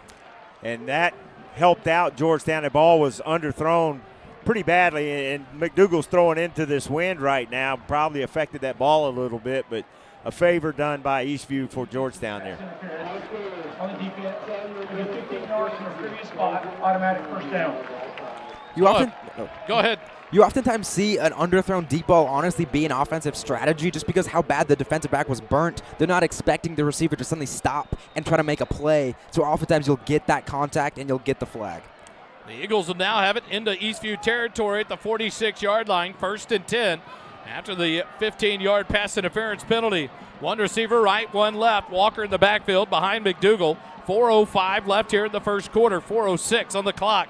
Snap back to McDougal, hands it off to Walker, straight ahead, up past the 45 to about the 44, 43-yard line before he's stacked up and driven backwards. That'll be a gain of 3 and bring up 2nd and 7 for the Eagles. Hey, Dave, what are the student sections like down there? Are they getting loud? Can't hear you. You got to turn that mic on. Go again, Dave. Yeah, the student section's great. They're all dressed in black. They're loud. They're being ruckus.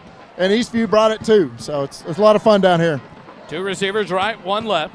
Snap back. Walker gets the handoff right up the middle.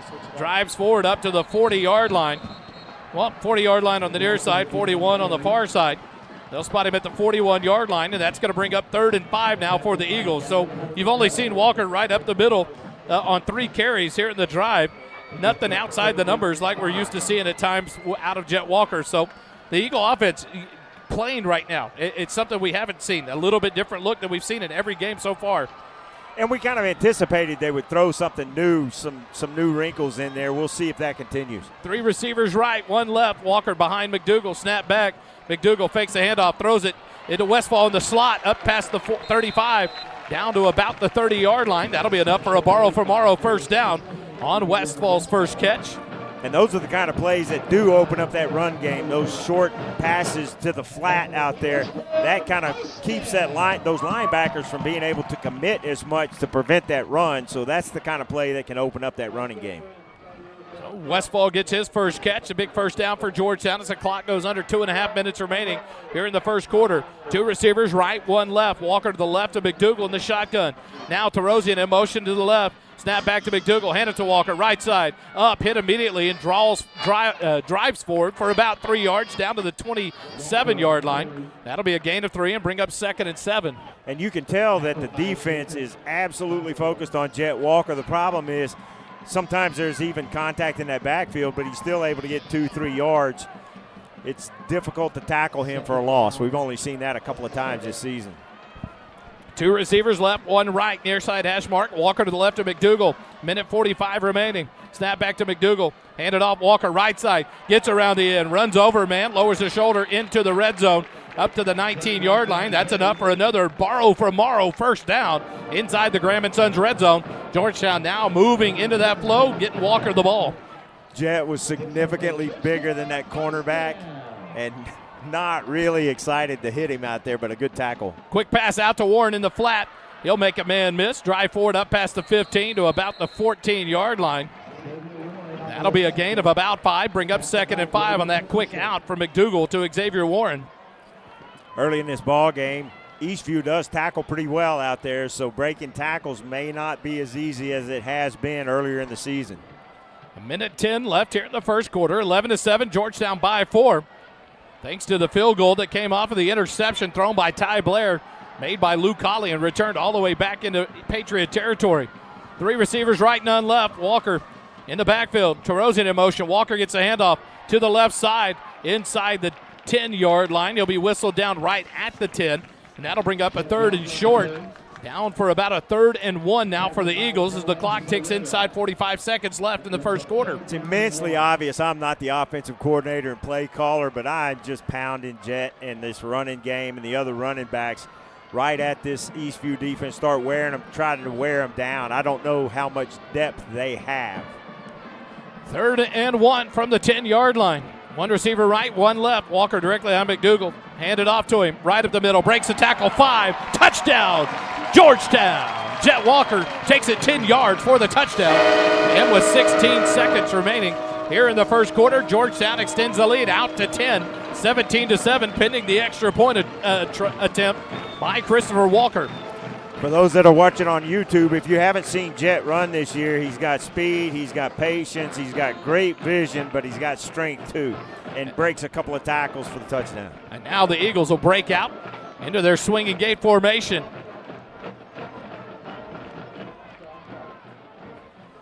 Now the Eagles will go to the extra point attempt G-Town Lumber and Supply brings you the extra point attempt here by Christopher Mashburn. Snap back, the hold is down, the extra point is up, and the extra point is good. 16 seconds remaining first quarter. Georgetown leads it by 11, 18-7. Quick timeout. Eagle football continues in a moment. The Jason Chance Tompkins Memorial Broadcast Booth is brought to you by JMTs. JMTs provides custom apparel and promotional items to small businesses, schools, and nonprofit organizations. Our services include screen printing, embroidery, and promotional items. Our game-changing direct-to-film printing allows JMTs to print full-color graphics on your garments. JMTs has the experience and confidence to take on any order. Visit our website at jmts.com or call us at 512-388-5555.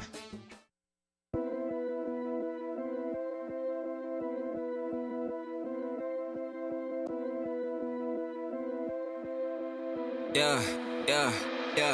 I'm the big homie. For those of y'all that don't know me, one and only, name another rapper this Cody. Can't show me these down bad rap phonies. Take a pit and Ricky Bobby shaking back live here. Royal T brings us back. 16 seconds left. Talk about that hold on, we were talking about in the break. Outscoring opponents in the first quarter. Yeah, it's crazy. Georgetown's outscoring their opponents 132-14 in the first quarters, and a large part of that is because they keep receiving the ball in the kickoffs, scoring touchdowns. That other offense feels some pressure, punts early, and then Georgetown just starts getting it rolling. 18-7. Georgetown leads it by 11 with 16 seconds remaining in the first quarter. The ball falls off the tee. Christopher Mashburn will go and re-tee that one here in the Nathaniel Funk Edward Jones first quarter as we get ready for the kickoff.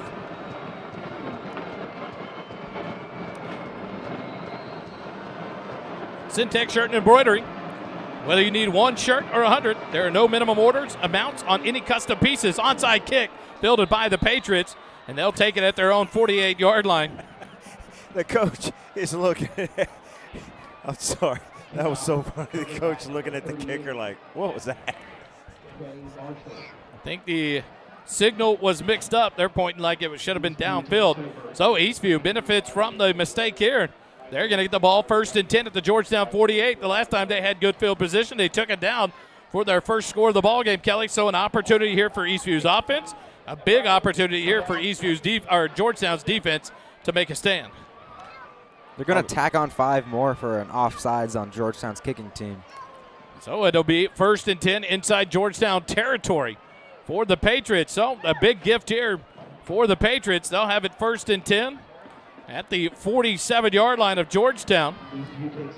Blair will bring out the offense. Keyston Rainey in the backfield with Blair. 2 receivers right, 1 left. Now Nampkin in motion to the right. Handed off. Rainey left side. Gets outside. And then he's stacked up and taken down. Andrew Urban, the first to make contact. Brings him down inside the 45, down to the 43. Dylan Turbeville there to help. But that's a gain of 4. Brings up 2nd and 6 now for the Patriots. We see the mindset on the Eagle defense. Worshin came in from the edge, and his receiver went in motion.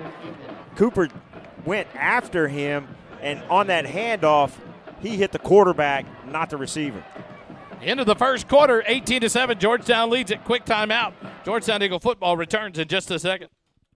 The second quarter is brought to you by Aesthetic Dentistry of Georgetown. The mission and purpose of our team is to help provide quality of life with healthy and beautiful smiles. Determine if a highly trained cosmetic dentist is the best option for your smile. We are located at 3622 Williams Drive, Building 2 in Georgetown, Texas. Visit our webpage at www.aestheticdentistrygt.com or call 512-819-9100.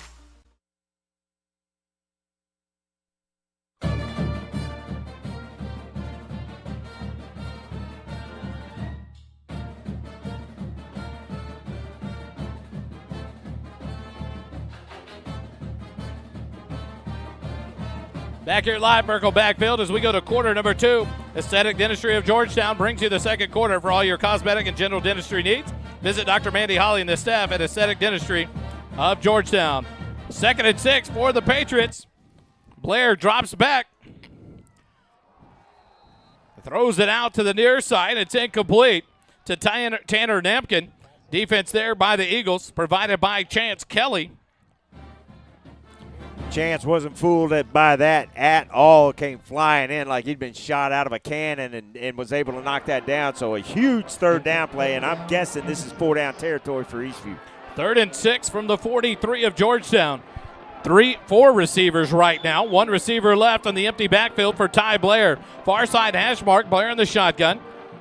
Now Thorpe moves into the far side slot position.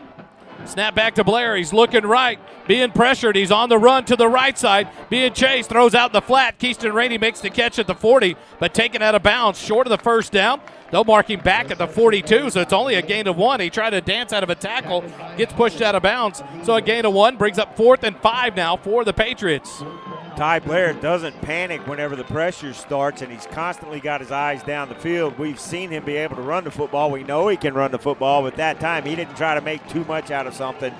4th and medium now. 3 receivers left, 1 right. Blair, shotgun snap back, fakes the handoff, pressure, throws it across the middle, incomplete. Turnover on downs off the hands of Nampkin, incomplete. Nice play there by Nampkin, and a nice signal there. Chance Kelly helping Nampkin up. Good defensive play there by the Eagles. Make that, nope, that's going to be at number 9, Seth Warren on the defense. So a big turnover on downs for the Patriots. A great job by this Georgetown defense. They make a stop and now get the ball back in the hands of their offense. Blair looked like he didn't have his feet set very well whenever he threw that ball, and it came out kind of weird, so it was low and difficult for the receiver, unable to handle it, so turnover on downs. Georgetown, if they can march down and put some points on the board with this wind at their back, I'm kind of anticipating a shot downfield. 3 receivers right, 1 left. Jet Walker offset to the right of McDougal in the backfield on the near side hash mark. Now Mylock in motion to the left side of the line. Snap back to McDougal. He'll fake the handoff to Walker. Looks left, throws across the middle. Sedgwick on his first catch. He'll be tripped up down to the 30-yard line. A great catch there by Davin Sedgwick. And the tackle made by number 6, Noah Herrera. But a big borrow from Morrow first down for the Georgetown Eagles into Eastview territory. Davin got really excited whenever he had that. Thought he may have been able to score, but back to the line. McDougal gets the snap. He's looking again, pressured, and he breaks out of the tackle. 25, runs away from a man. 20. What a run there by Caleb McDougal, the quarterback. Picks up the borrow from Morrow first down inside the Graham & Sons red zone. You don't see him scramble a lot, but a good decision there. He breaks the tackle and picks up a big first down. He was trying to take that shot downfield, but Eastview had it covered up nicely, but a good gain by Caleb. Good job of tucking that ball and getting out of there. Drug a foot out of the tackle and runs for the first down. First and 10 from the 16-yard line. Walker to the left of McDougal. 3 receivers right, 1 left. A clap of the hands from McDougal. Now he'll pause, call out a signal to his line. Back up with 10:25 left here in the first half. Snap back to McDougal. He looks right. Has a man across the middle. Going to throw it up to Westfall. Catch made, but out of the end zone. No good. Unable to get the foot down was Braylon Westfall. So the incompletion will bring up 2nd and 10 for the Eagles. Just a little too much on that. Had a little too much mustard, if I'm using that adequately now in that sentence. But little too much. The play was there, just not quite able to pull it off. How much does the wind at your back there play into the throw compared to the throw into the wind? 2nd and 10 from the 16-yard line. 2 receivers right, 1 left. Walker offset to the left of McDougal. A look to the sideline. Now Walker flips over to the right side of McDougal in the shotgun from the near side hash mark. 10:16 remaining first half. Snap back to McDougal. Hands it off to Walker. Left side 10, 5, touchdown, Georgetown. Into the hands of Jet it goes and into the end zone. It goes for a second time for Jet Walker tonight. 24-7. Georgetown leads by 17 with 10:11 left. Pending the extra point play here by your Georgetown Eagles. Now you get this kind of lead. Now you can just start controlling the clock, taking time off. You don't have to get into a hurry. For Eastview now, they can't panic. And they're going to have to stick to their game plan, see if they can get a little bit more going like they did on that scoring drive. G-Town Lumber and Supply brings you this extra point attempt. Mashburn lined up. McDougal will hold, puts it down. The kick is up, and the extra point is good. Georgetown leads it 25-7 over the Eastview Patriots with 10:11 left in the first half. Quick timeout. Georgetown Eagle football continues in just a moment. Kickoffs this season are sponsored by Syntex Shirt and Embroidery. At Syntex Shirt and Embroidery, we offer a variety of unique custom clothing and gifts, as well as personalized embroidery for gifts, schools, fundraisers, businesses, and more. Stop in today to browse what we have to offer and to ask about our custom apparel options. Whether you need 1 shirt or 100, there are no minimum order amounts on any custom pieces. Ask about our military discounts as well.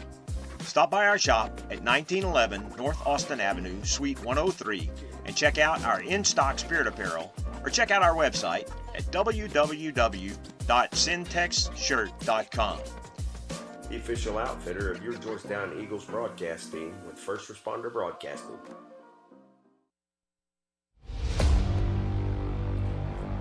Holden, bring us that drive summary for your Georgetown Eagles. Last drive, 4 plays, 58 yards, 52 seconds off the clock, and we're really seeing the effect of the RPOs. Jed Walker's such a threat. Those linebackers keep drifting forward, and it broke open that big Davin Sedgwick play. Syntex shirt and embroidery kickoff by Mashburn. He'll send it to the far side. Kick hauled in at the 7-yard line by the Patriots. Nampkin up to the 15, to the 17, and then stacked up and driven down. A big coverage there by the Georgetown kickoff team.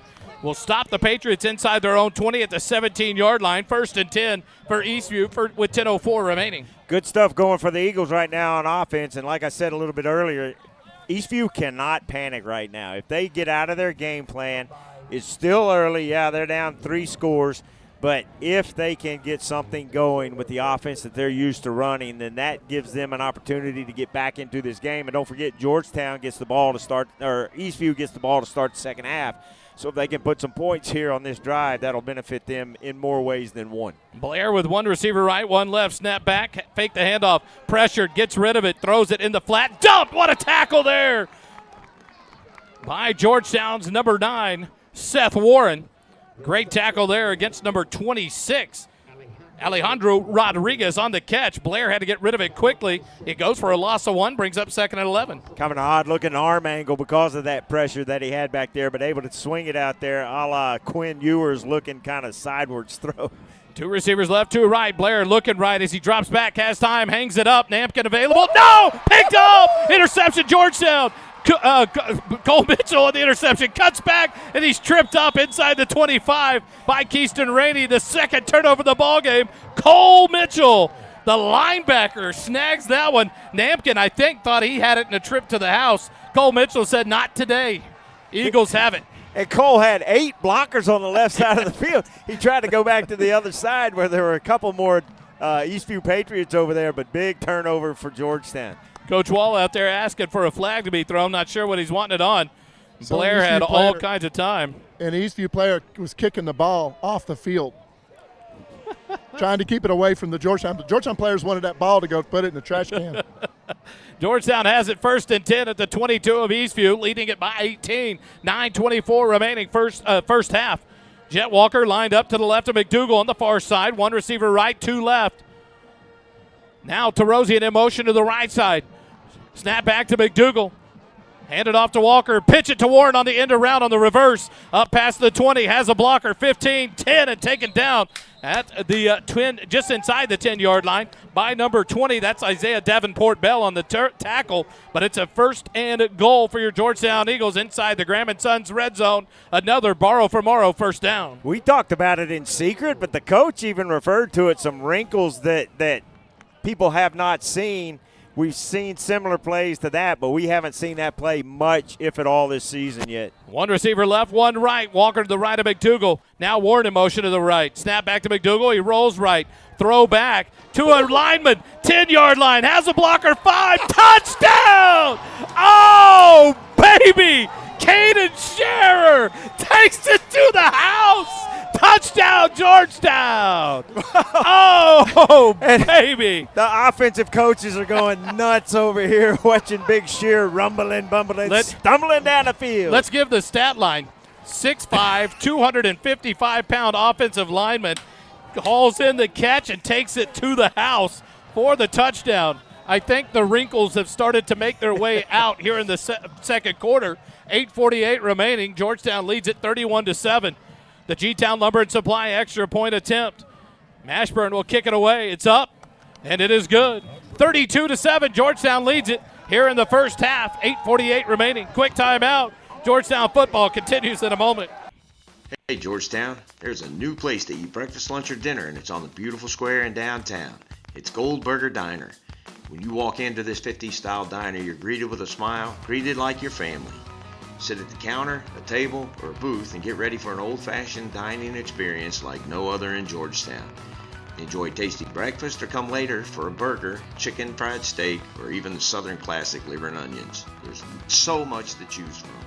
Goldberger Diner is located at 109 West 7th Street in downtown.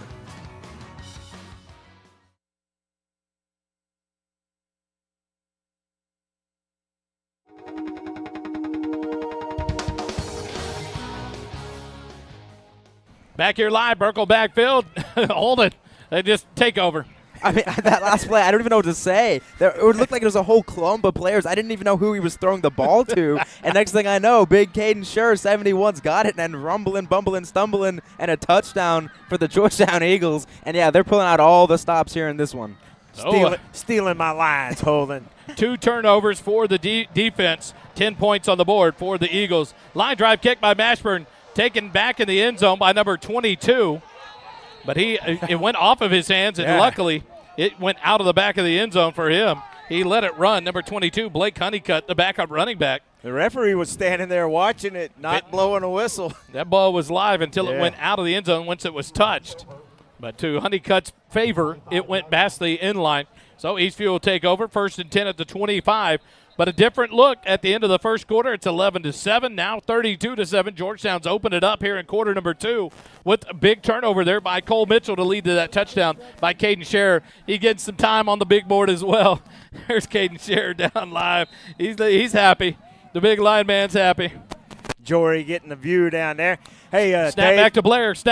Throws it across the middle. Thorpe makes the catch. A gain of 8 on first down. Brings up 2nd and 2 for the Patriots. Dave, what kind of pandemonium broke out on that sideline when Caden got in that end zone? Gosh, you wouldn't believe. And there's a recruiter down here.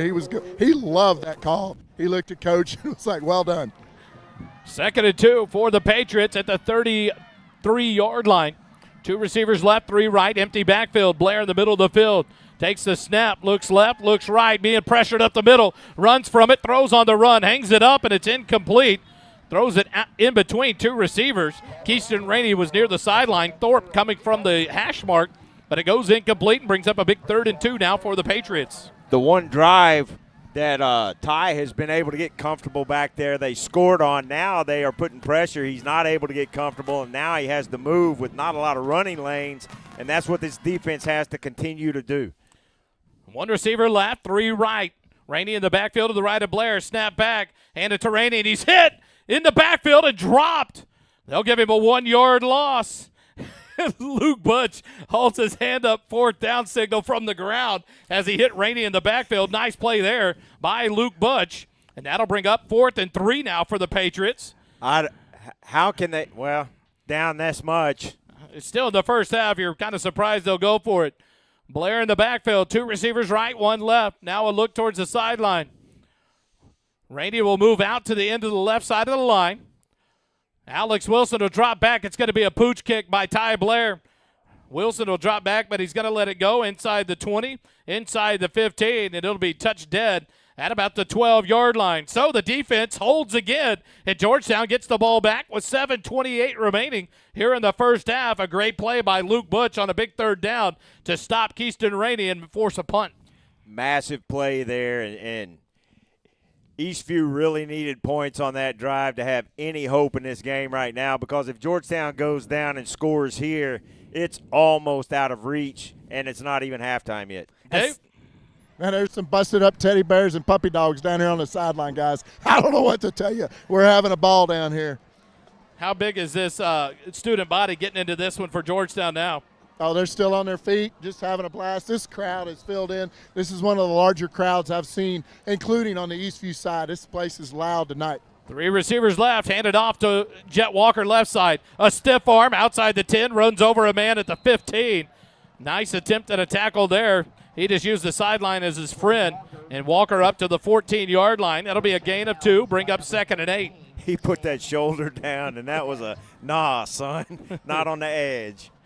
Something to keep in mind here, this Eastview defense has been on the field a lot. The last 3 drives for Eastview have all been a minute 20 seconds or less. So I can guarantee you they're gassed. They're not wanting to meet Jet Walker in any kind of situation. 2 receivers right, 1 left. Walker offset to the left of McDougal. Snap back to Caleb. Caleb looks left, now looks right, rolls out. On the run, he's got a man deep. He's going to keep it a run up past the 20. He'll slide, and then he gets hit. No flag. Maybe I still don't understand it this year. Not as tight call when the quarterback gives himself up any kind of contact. That time, the defender jumps and hits him across the shoulders and head. No flag. A big 3rd down here for Georgetown. I don't think it was intentional on the defender, but you still have to protect the quarterback, and that's what that rule is designed to do. He tried to jump over McDougal and basically drilled him in the head with a knee. 3rd and 2 for the Eagles at the 21-yard line. 2 receivers left, none right. Walker offset to the left of McDougal. Far side hash mark, 6:35 on the clock. Now Warren in motion to the right. Fake the handoff to him. Direct snap to Walker, left side, outside the hash marks, 40. Breaks the tackle. They try to strip the ball, and instead it gives him another 20 yards. And Walker into Eastview territory down to the 43-yard line. Borrow from Morrow, 1st down. Lord, East Poonwoo was the defender back there, and really that was a desperation strip. Just trying to pull that ball out, and if nothing else, hold him up until some help could get there. But a long gain by Jet Walker there. Beautiful run. Say that again. Who was on the tackle? Okay, they've got some names. Iso Poonwoo. Iso Poonwoo on the tackle, but not before Georgetown into Eastview territory. 1st and 10 at the 43. Snap back. McDougal drops back deep, looking long. Wheel route, dumps it off in the flat outside the reach of Mylock. Incomplete. That'll bring up 2nd and 10. Guys, the wind is really kicking up. It was at 6 miles an hour at the beginning of the game. Now it's supposed to be getting up towards 10 miles an hour at the end of the game, and it's starting to blow now. Exactly. Glad we are up in the booth. It is, and we talked about that, Dave. You talked about the wind was going to pick up as the night went, and you could see it in the flags there in the north end zone. The streamers on top of the goalpost blowing a lot more now. 3 receivers right, 1 left. Mylock will close into the right side of the line. Snap back. McDougal hands it off to Walker, right side. He's hit, and he'll be dropped for about a yard loss. Not many times has that happened in the year. But a good job on the defensive side for the Patriots there to stop Walker for a 1-yard loss. That'll bring up 3rd and 11 now from the 44-yard line of Eastview. You can't rule out a fake punt or a 4th down attempt in this spot of the field regardless of score, especially if they can get 6-7 yards on this 3rd down play.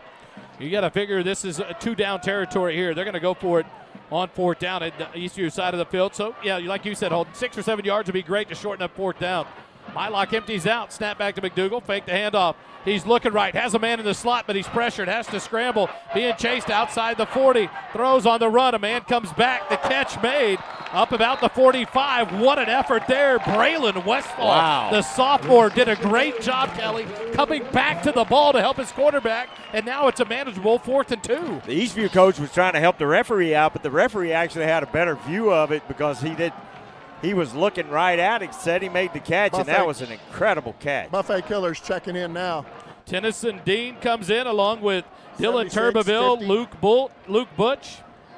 So a heavy package coming in here on 4th and 2 from the 35 of Eastview. Guess they're not needed. Back on the sideline, guys. Never mind. What did he do? Did he call it on, Dave? It's on the Eastview, a personal foul. I didn't catch the number. So a personal foul penalty after the play instead of 4th and 2. Georgetown gets a free 1st down, and it'll be a borrow for Morrow 1st down right at the 20-yard line for Georgetown. 4:45 as the clock continues to count down here in the first half.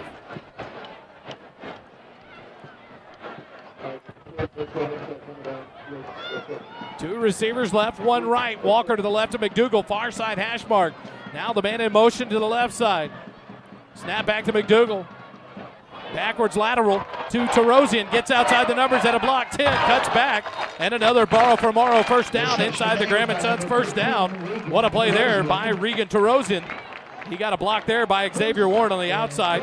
And a big play for Georgetown gives them 1st and goal. A lot of misdirection, a lot of change of direction on this. This is a tough offense to defend, and Eastview is on their heels right now.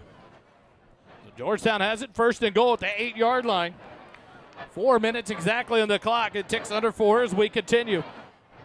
2 receivers on the field. Now the man in motion. Handed off. Xavier Warren around the outside. Cuts back. Touchdown! Xavier Warren takes it to the house on the 8-yard touchdown run. Nice play design there for the Eagles, and they take it to the house. 3:46 remaining the first half. The lead up to 32, Kelly, and what you were talking about. Eastview really had to try to get points on that last drive. This offense for Georgetown clicking now on all cylinders. Now they're going to have to do one of two things. They are going to have to come completely out of their offensive game plan and try to catch up, or they do something to get some momentum and build on for the future. Game's not quite over yet, but we're getting close. G-Town Lumber and Supply, hometown service like none other, 9400 Brown Lane in Austin, Texas, brings you that extra point by Christopher Mashburn. And with 3:46 remaining here in the first half, Georgetown now leads it 39-7. Eagle football continues in a moment. The second quarter is brought to you by Aesthetic Dentistry of Georgetown. The mission and purpose of our team is to help provide quality of life with healthy and beautiful smiles. Determine if a highly trained cosmetic dentist is the best option for your smile. We are located at 3622 Williams Drive, Building 2 in Georgetown, Texas. Visit our webpage at www.aestheticdentistrygt.com or call 512-819-9100.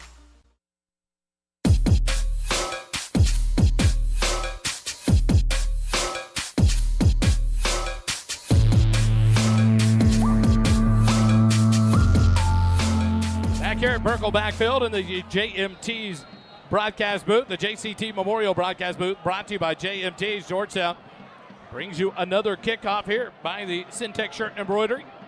3:46 remaining. Ashburn will tee it up. He'll kick it away to the far side. Keyston Rainey fields it at the 8, drops it, picks it back up at the 12, up past the 15 to the 20, and he's ripped down. Ball's out! Georgetown's on it! Turnover! Georgetown gets it in Eastview territory. What a play by the kickoff coverage. Georgetown rips it out of the hands of Rainey, and it's recovered by number 22 for your Georgetown Eagles, Jack Gibson. What a play there. He has made several plays on the year on the kick coverage, and there to recover the fumble. 1st and 10 Georgetown. And that's where some of these guys that don't get a lot of snaps on the offense or defense can really make a difference, and we saw that like you talked about. We've seen it a couple of times with him on special teams. A vital play for the Eagles. Now Georgetown has it again inside Eastview territory at the 24-yard line. 1st and 10, 2 receivers left. Mylock, the tight end, off on the right end of the line. Snap back to McDougal. He'll hand it up. Nope, fakes it to Callaghan. Rolls out left, dumps it off in the flat. Catch made by Braylon Westfall down to the 20-yard line. That'll be a gain of 3. Gain of 4. Bring up 2nd and 6 now for Georgetown. He landed a little bit awkwardly. It took him a second to get up. I was afraid he may have hurt his shoulder the way that he went down, but fortunately able to stay on the field, and the clock keeps running. 2nd and 6. Near side hash mark. 3 receivers right. Callaghan in the backfield to the left of McDougal. Now a whistle comes in on the far sideline. And it's going to be a timeout called by head coach Michael Wall of Eastview with 3:04 remaining in the second quarter. We'll take a quick timeout. Eagle football continues in a moment.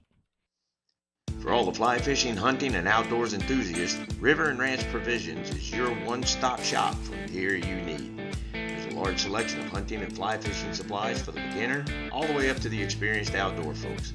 Cody, Brad, Sam, and Tim have put together a high-end outdoor outfitter with high-quality supplies and services to make everyone feel welcome and important, regardless of your experience level. Come see what there is to offer at 807 South Austin Avenue in Georgetown, or check out the website at www.rrpgtx.com.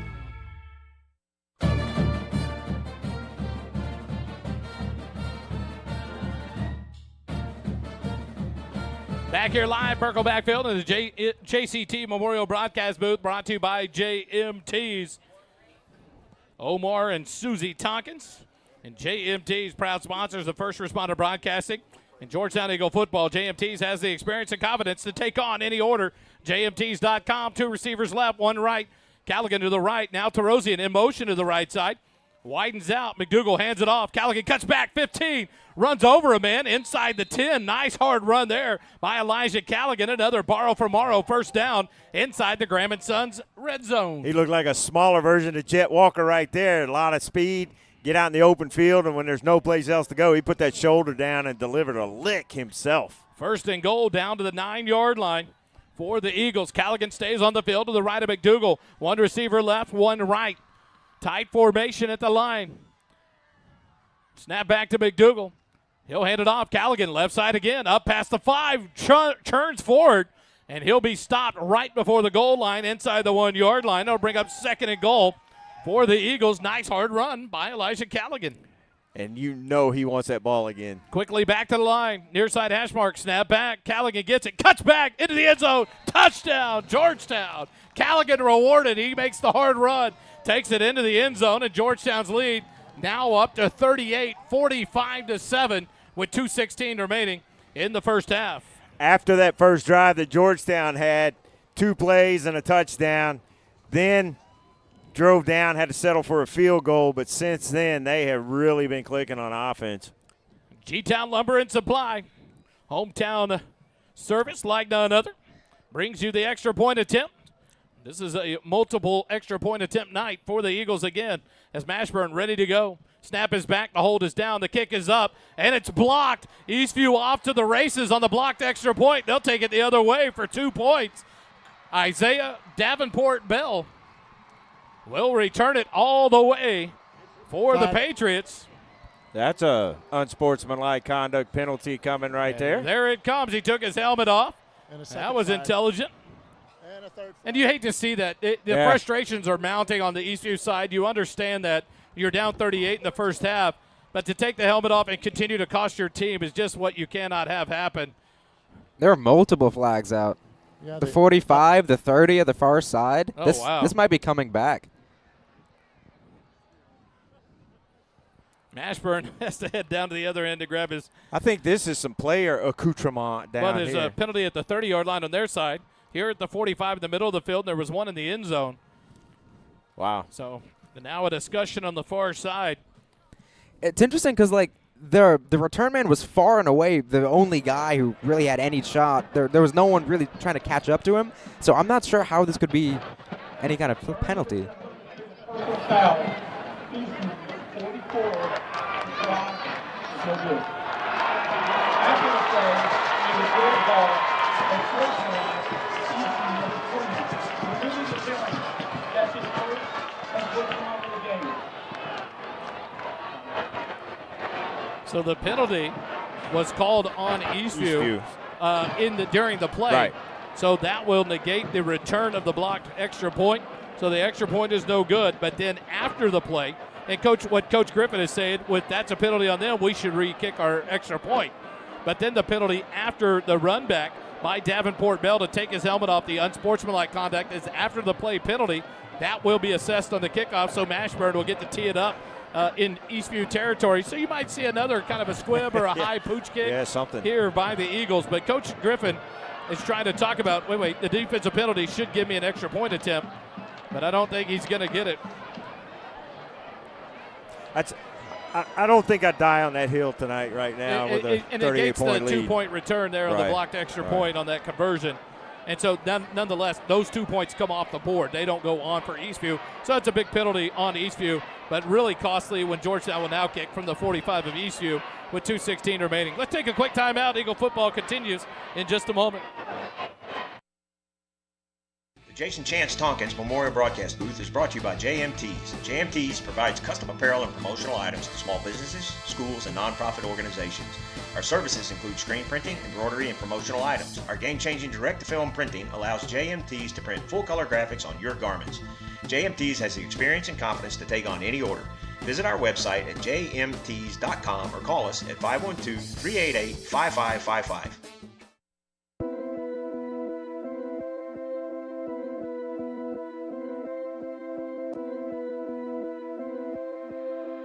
Yeah. I'm the big homie. For those of y'all that don't know me, one and only, name another rapper, this Cody. Can't show me these down bad rap phonies. Take a pic, then Ricky Bobby shaking baked Brody. Pin rolling, never sleep, I just keep going. Hit my peak now, I just started like my name Tommy. Had a vision, this was destined for my life story. Royalty bringing you back here in the JCT Memorial Broadcast booth. Georgetown will tee it up at the 45 of Eastview. Dave, were you able to hear what the penalty was called on Eastview to negate the block and score? Some player get basically decleated, helmet over, cleats over helmet, and then that's where the personal foul was in that area. Onside kick, the ball is loose, and there's a battle for it. Darius Rockmore jumps down there. One of the players for Eastview tried to jump on it, and it kind of kept spinning. Rockmore was right there, but unable to get it away.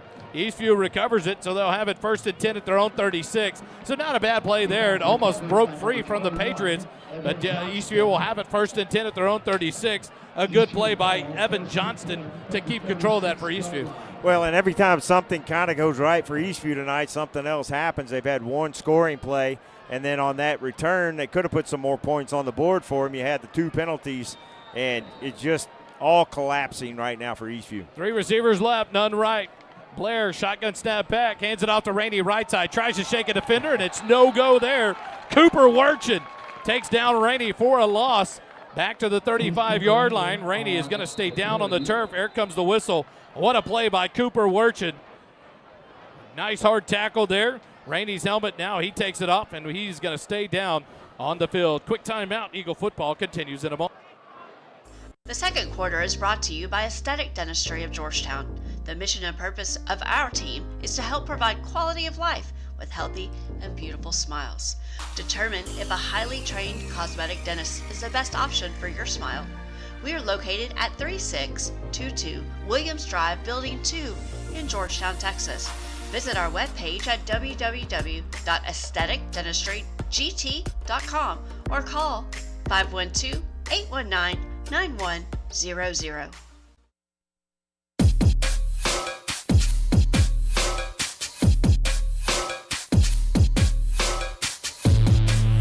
Hey Georgetown, there's a new place to eat breakfast, lunch, or dinner. It's on the beautiful square in downtown. It's Goldberger Diner. When you walk into this 50s style diner, you're greeted with a smile, greeted like your family. Sit at the counter, a table, or a booth and get ready for an old-fashioned dining experience like no other in Georgetown. Enjoy tasty breakfast or come later for a burger, chicken fried steak, or even the Southern classic liver and onions. There's so much to choose from. Goldberger Diner is located at 109 West 7th Street in downtown.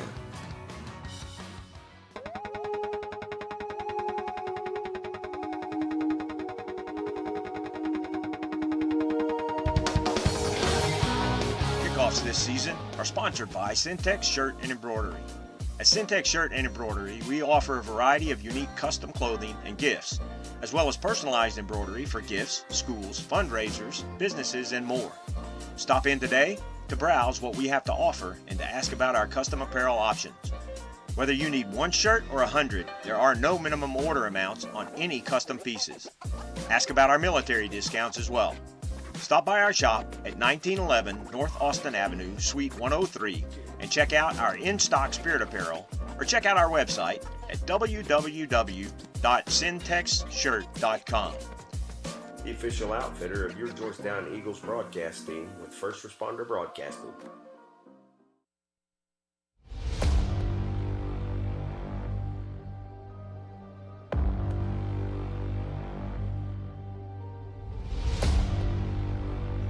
So Keyston Rainey leaves the field with some assistance, not able to put much weight at all in that left leg. So hopefully Keyston Rainey will be all right.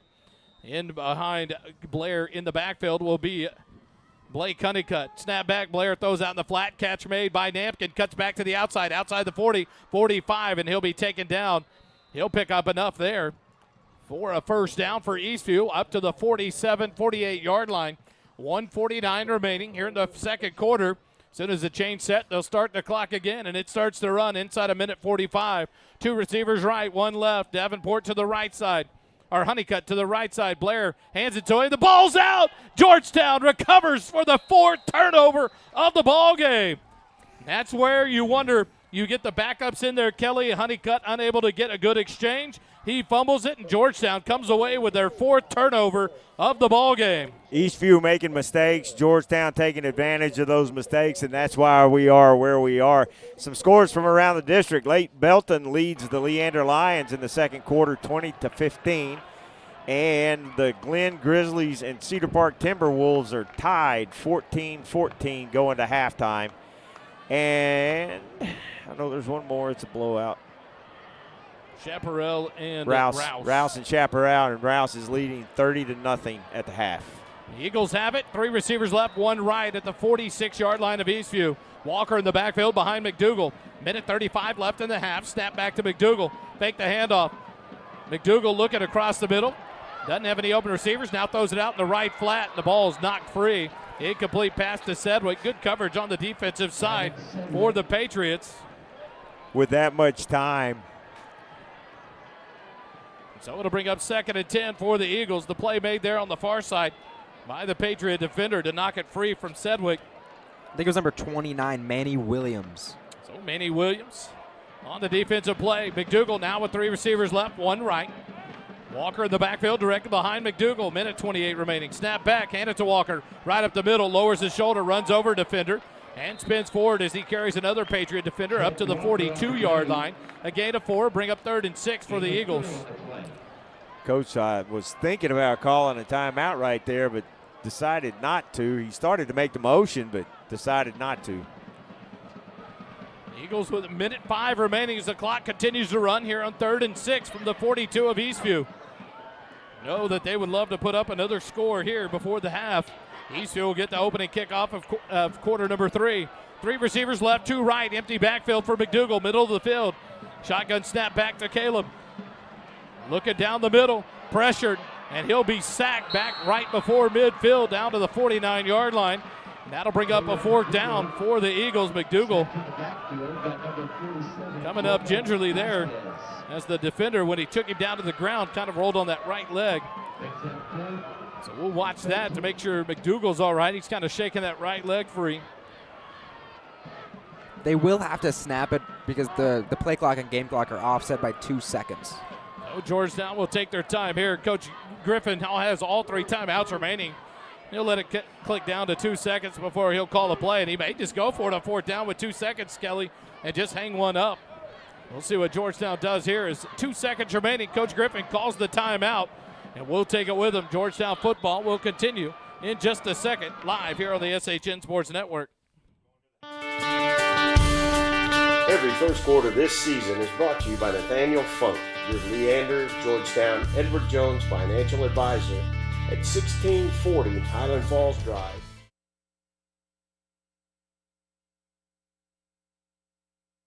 So not sure what was going on. There was 2 seconds remaining. Thought Coach Griffin was standing right by the officials, like he was going to call the timeout at 2 seconds. The referee just let it go. And so with 2 seconds left, they're going to call everyone back. They're going to call the delay of game. The delay of game on Georgetown, but Georgetown, like Holden said, will have to snap the ball one more time before the end of the half. So it'll be back 4th and about 18 for the Eagles, back into their own territory at the 46-yard line.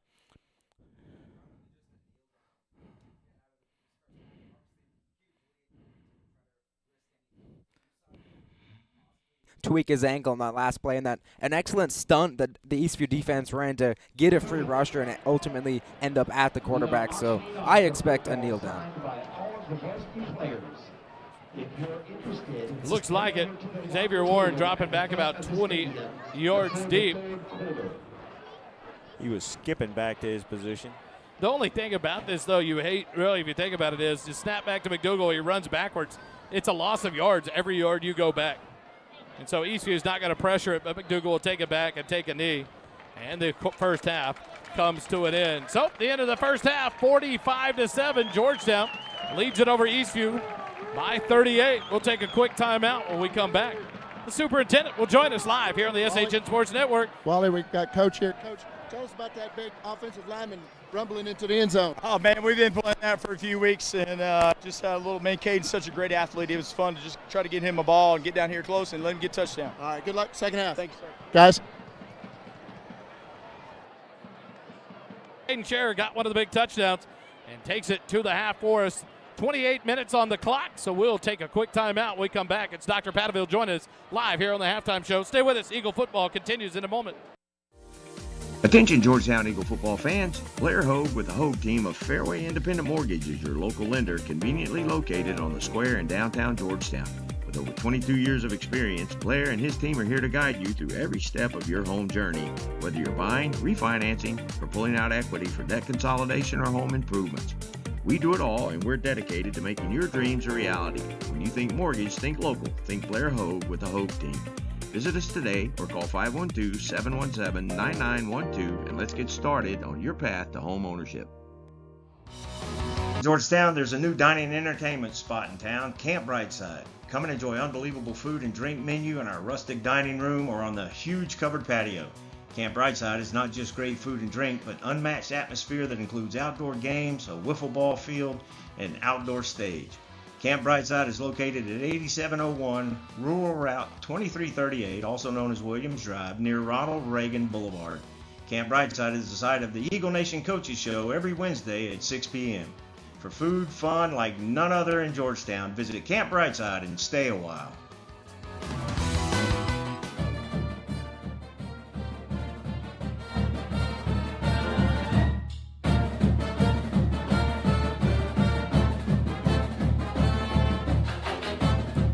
We're back here live in the JCT Memorial Broadcast booth, brought to you by JMTs. We are at the half, brought to you by Blair Hogue of Fairway Mortgage, and we are joined now by Dr. Devin Patteville, superintendent of Georgetown High School. I love that you Georgetown will, ISD. I'm sorry, Georgetown ISD. Tonight with this going on, it's just so exciting. The Battle of Georgetown. These kids are playing to a different level for Georgetown. The battle with Eastview every year. It's just something to. You look at the crowds. This town shuts down tonight, and they are here to join us. But we're joined by the superintendent of Georgetown ISD, Dr. Patteville. I appreciate the fact that I saw you at Meet the Eagles that night many weeks ago, and it was a no-brainer. Yep, I'll be there. We'll interview at the half of the game. And so thank you so much for joining us. You knew I wouldn't forget. You knew I'd make it. Absolutely, and we love it every time that you come in and join us. And so I think, first and foremost, just talk to us. Your first full year is done. We're into year number 2 for you. Some great things here at Georgetown ISD. The bond election went. Talk to us just a general state of Georgetown ISD and what we're looking like, and how's it going for you in your second year? Well, I'm real blessed to be here in year 2, and yes, year 1 was amazing. I mean, the community supported a $649 million bond to pave the way for the future of Georgetown. You won't believe this, but we thought we would have 13,743 kids this year. We're already at 13,900. Oh, wow. So we're going to hit 14,000 before you know it, which is just amazing to think about. So the idea that Georgetown's growing, it's not just a wondering. It's an actual fact.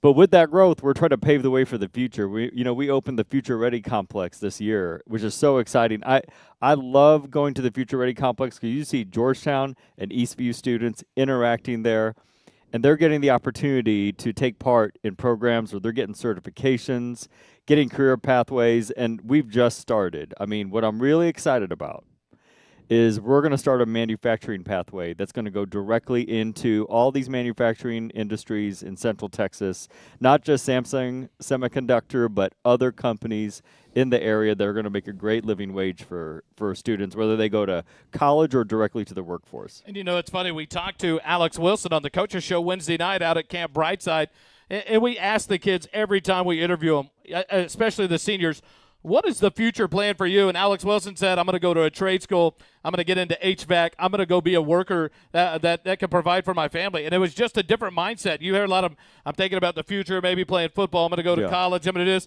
And to hear the passion behind Alex's voice, but yet the pathways of that being opened up here to Georgetown students here especially now and in the near future, to make that with all these companies coming here, it's just that it's a great opportunity for these students in their future. Yeah. This bond package, unfortunately, for some people, you look at it and go, man, that means growth. That means more schools. That means more high schools. Yeah. What does that bond package really mean to this school district in the next few years? Well, I mean, the growth was coming, whether the schools were here or not, you know.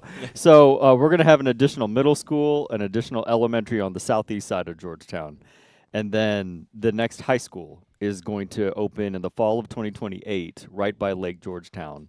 Already, I talked to a group of students on the student advisory committee and that we met at Georgetown High School. It has Eastview, Richarte, Georgetown students, and they're already speculating on the colors and the name of the school, right? And so it's pretty fun to watch. And then the other thing they said is that third mascot has to be patriotic. We got Patriots, we got Eagles, and so now they're trying to think of what else could be patriot. So they're tossing out Mustangs and possibly Falcons slipped in there. So there's a lot of different ideas. The student advisory council that you have, talk about that. It's awesome to see the updates that you put out there. I love the fact that you're willing to and so available on social media to keep people advised of what's going on in the school district and how involved you are in it. Talk about that student advisory council and what these kids are able to do in that visits with you as they are a part of this district. Yeah, so, I always tell people, like a superintendent, I used to be a teacher, but I don't get to be a teacher anymore. And so sometimes it's easy for me to forget what students and teachers are experiencing. So we select students across our high schools to come together, and we're really just listening. Tell us about your experience. Tell us about the things that are going really well. Tell us about the things we need to know. And then we take that feedback, and we do the same thing with teachers at different schools. We have a teacher advisory committee where teachers can talk to one teacher and have them come in to our teacher advisory committee and share concerns. And that's really important to us because the act of listening is probably the greatest sign of respect that we can give our people.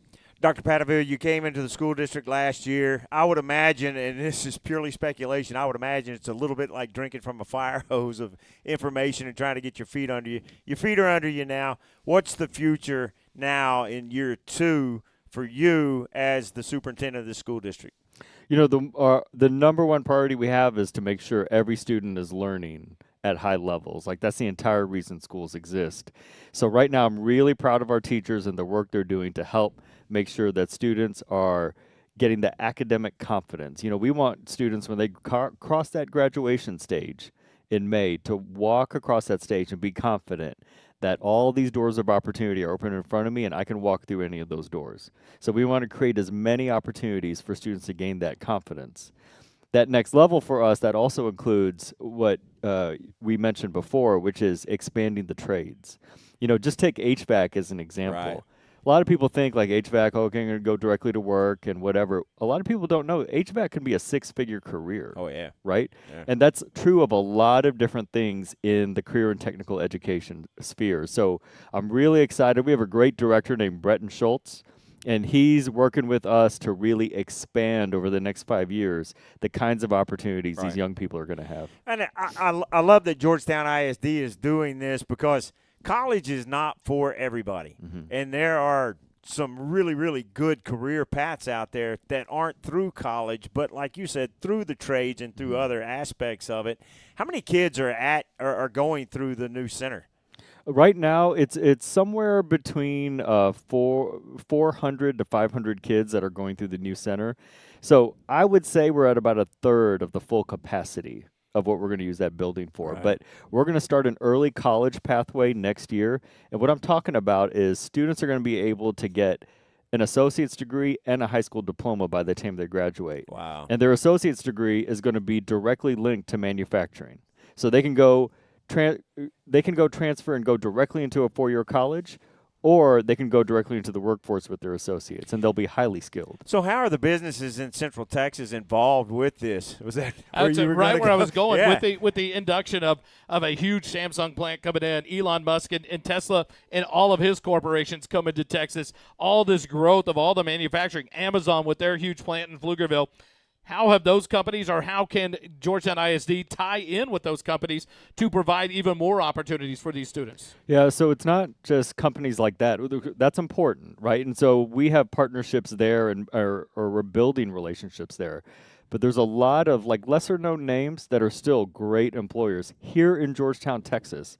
So I got to give Breton credit again. Breton Schultz, our CTE director, he is part of the Georgetown Manufacturing Alliance, and there's this collective partnership in helping make sure that students have the opportunity. Like one of these companies, CellLink, we just hosted them at the Future Ready Complex.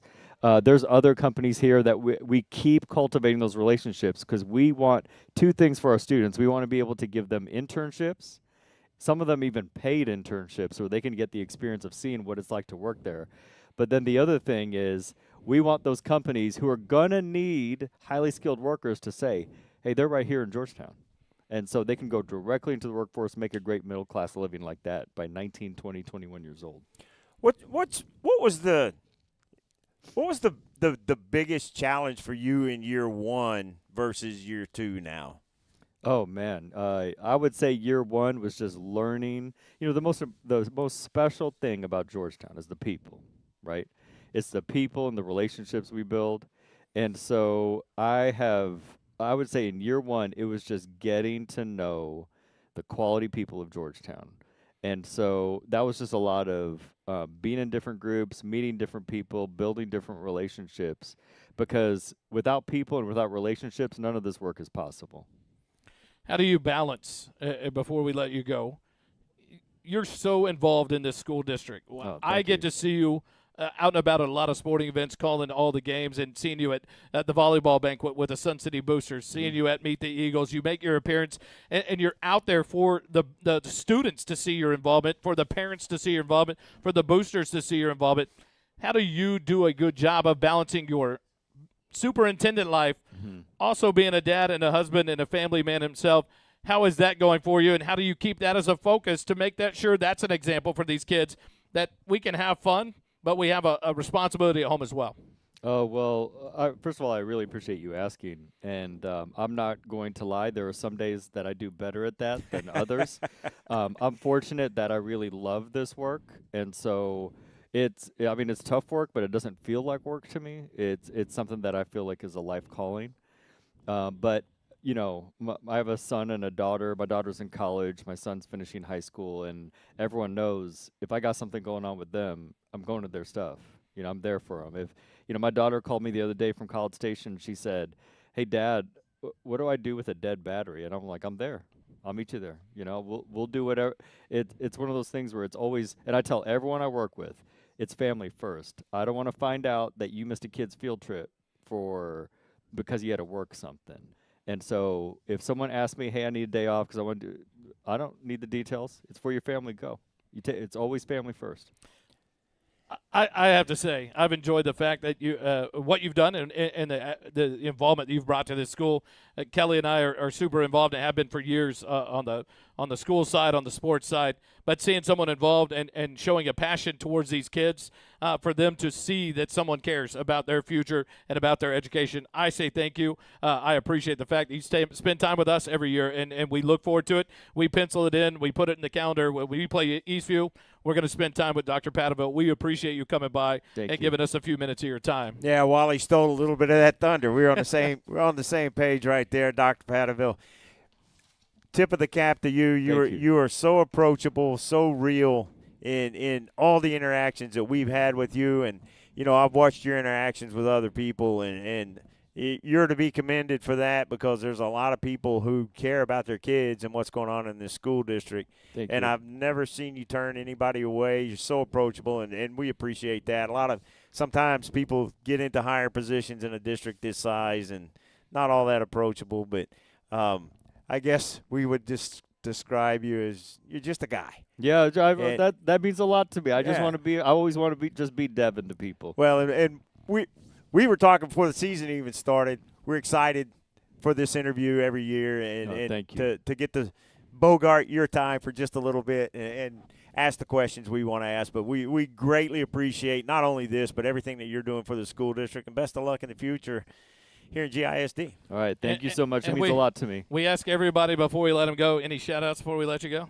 Oh, well, Meredith Gandy, the Ford principal, said, "Will you please give me a shout-out when we get up there?" So I'll give her one. But I just want to say I'm so proud of both of these teams, and I love just seeing the community and the town come together. So I'm grateful to be a part of Georgetown. Thank you for joining us. Dr. Devin Pataville, and if you want to hear from him again, join us next year, or Georgetown and Eastview will play again, and we'll bring him back. He's so accessible to us, and we appreciate that, and we thank you for your time. We'll take a quick time out. We come back with more of the Blair Hogue halftime, and when we come back, we will bring back halftime stats with Holden, brought to you by Graham & Sons Farm and Livestock. Stay with us here on the SHN Sports Network. Attention Georgetown Eagle football fans, Blair Hogue with the Hogue team of Fairway Independent Mortgage is your local lender, conveniently located on the square in downtown Georgetown. With over 22 years of experience, Blair and his team are here to guide you through every step of your home journey, whether you're buying, refinancing, or pulling out equity for debt consolidation or home improvements. We do it all, and we're dedicated to making your dreams a reality. When you think mortgage, think local. Think Blair Hogue with the Hogue team. Visit us today or call 512-717-9912 and let's get started on your path to home ownership. Georgetown, there's a new dining and entertainment spot in town, Camp Brightside. Come and enjoy unbelievable food and drink menu in our rustic dining room or on the huge covered patio. Camp Brightside is not just great food and drink, but unmatched atmosphere that includes outdoor games, a wiffle ball field, and outdoor stage. Camp Brightside is located at 8701 Rural Route 2338, also known as Williams Drive, near Ronald Reagan Boulevard. Camp Brightside is the site of the Eagle Nation Coaches Show every Wednesday at 6 p.m. For food, fun like none other in Georgetown, visit Camp Brightside and stay a while.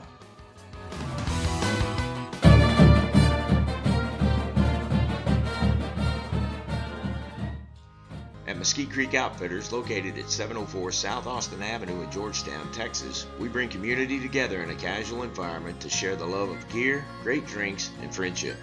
Enjoy our light menu, a beverage, and shop our great selection of men's and women's clothing and gear. Also, check out our website for MCO Grocery Company and have fresh groceries delivered directly to your doorstep.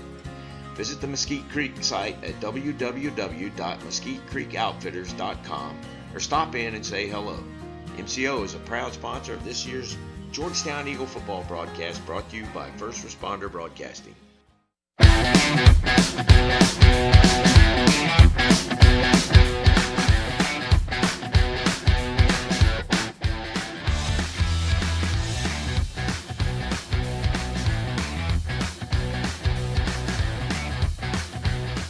Holden's first half stats in the third quarter are brought to you by Graham & Sons Land and Cattle Company.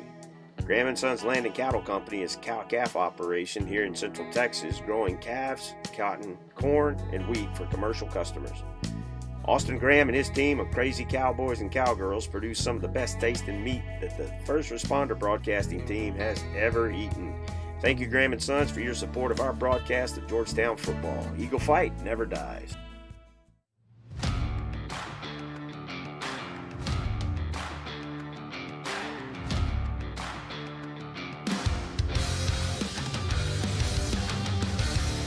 Back here live, JACT Memorial Broadcast Booth, brought to you by JMTs. It's time for Halftime Stats with Holden, brought to you by Graham & Sons Farm and Livestock. Holden, talk to us. It started off slow. Georgetown had an opportunity to really jump on top with that big turnover interception by Lou Colley, first to go at the 10. They get held to a field goal, but then it opened up from there. 4 turnovers for this Georgetown defense. Talk to us about the stats here in the first half.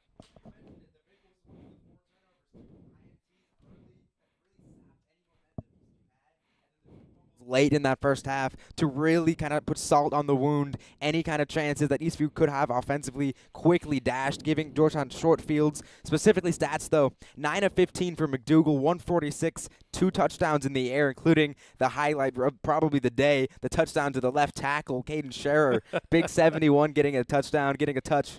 And that's every lineman's dream, getting in the end zone. What's the chances you have one touchdown pass in the first half to the fastest guy probably in the district, being recruited at all levels, and then your other touchdown is probably to the slowest guy on this team? He's not that slow. Caden Scherer being recruited, Harvard, Columbia, by a lot of schools up in the Ivy League.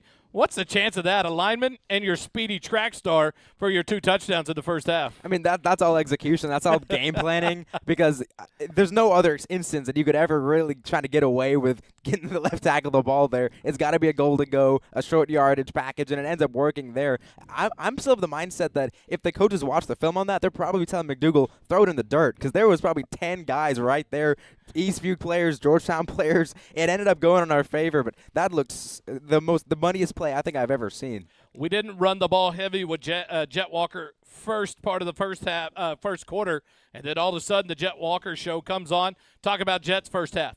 Yeah, Jet overall Georgetown rushing the ball 24 times, 163 yards, and 4 touchdowns on the ground. Jet specifically 13 carries, already at 100 yards on the dot, and then 2 more scores. So he continues his century streak. That's now, I believe, 4 straight games over 100 yards. He's been a superstar for us. But this ground game, the disparity in the ground games is what I really want to focus our attention on. Eastview, 10 attempts running the ball, 17 yards, 1.7 average. Last week against Rouse averaged 0.47 yards a carry at halftime. So this defensive line is absolutely dominating these fronts at halftime, and it's making it really difficult for the other team's offense because they're being forced into becoming one-dimensional, and that's giving all the cards to this Georgetown Eagles defense, which is very fast, can really fly around.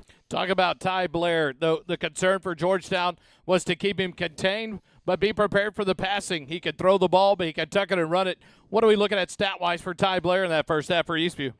So he started off quick. He had that big touchdown play. It was kind of a 50-50 ball, and his receiver ended up coming down with it. Overall on the day, Ty Blair's 8 of 17, 93 yards, a touchdown, the 2 interceptions, though, and that's what I want to focus on. He seems to me like a bit of a gunslinger. He's going to take the chances, and you live and you die by that kind of play. And he's had opportunities down the field, but the Eagles' defense has read him well, especially in that interception. He had a man breaking open, I believe, 14 down this near sideline, but their middle field safety read the snap the whole way, and since Ty Blair was kind of staring down the receiver, he allowed the safety to drift and then end up making the play on the ball for that second interception.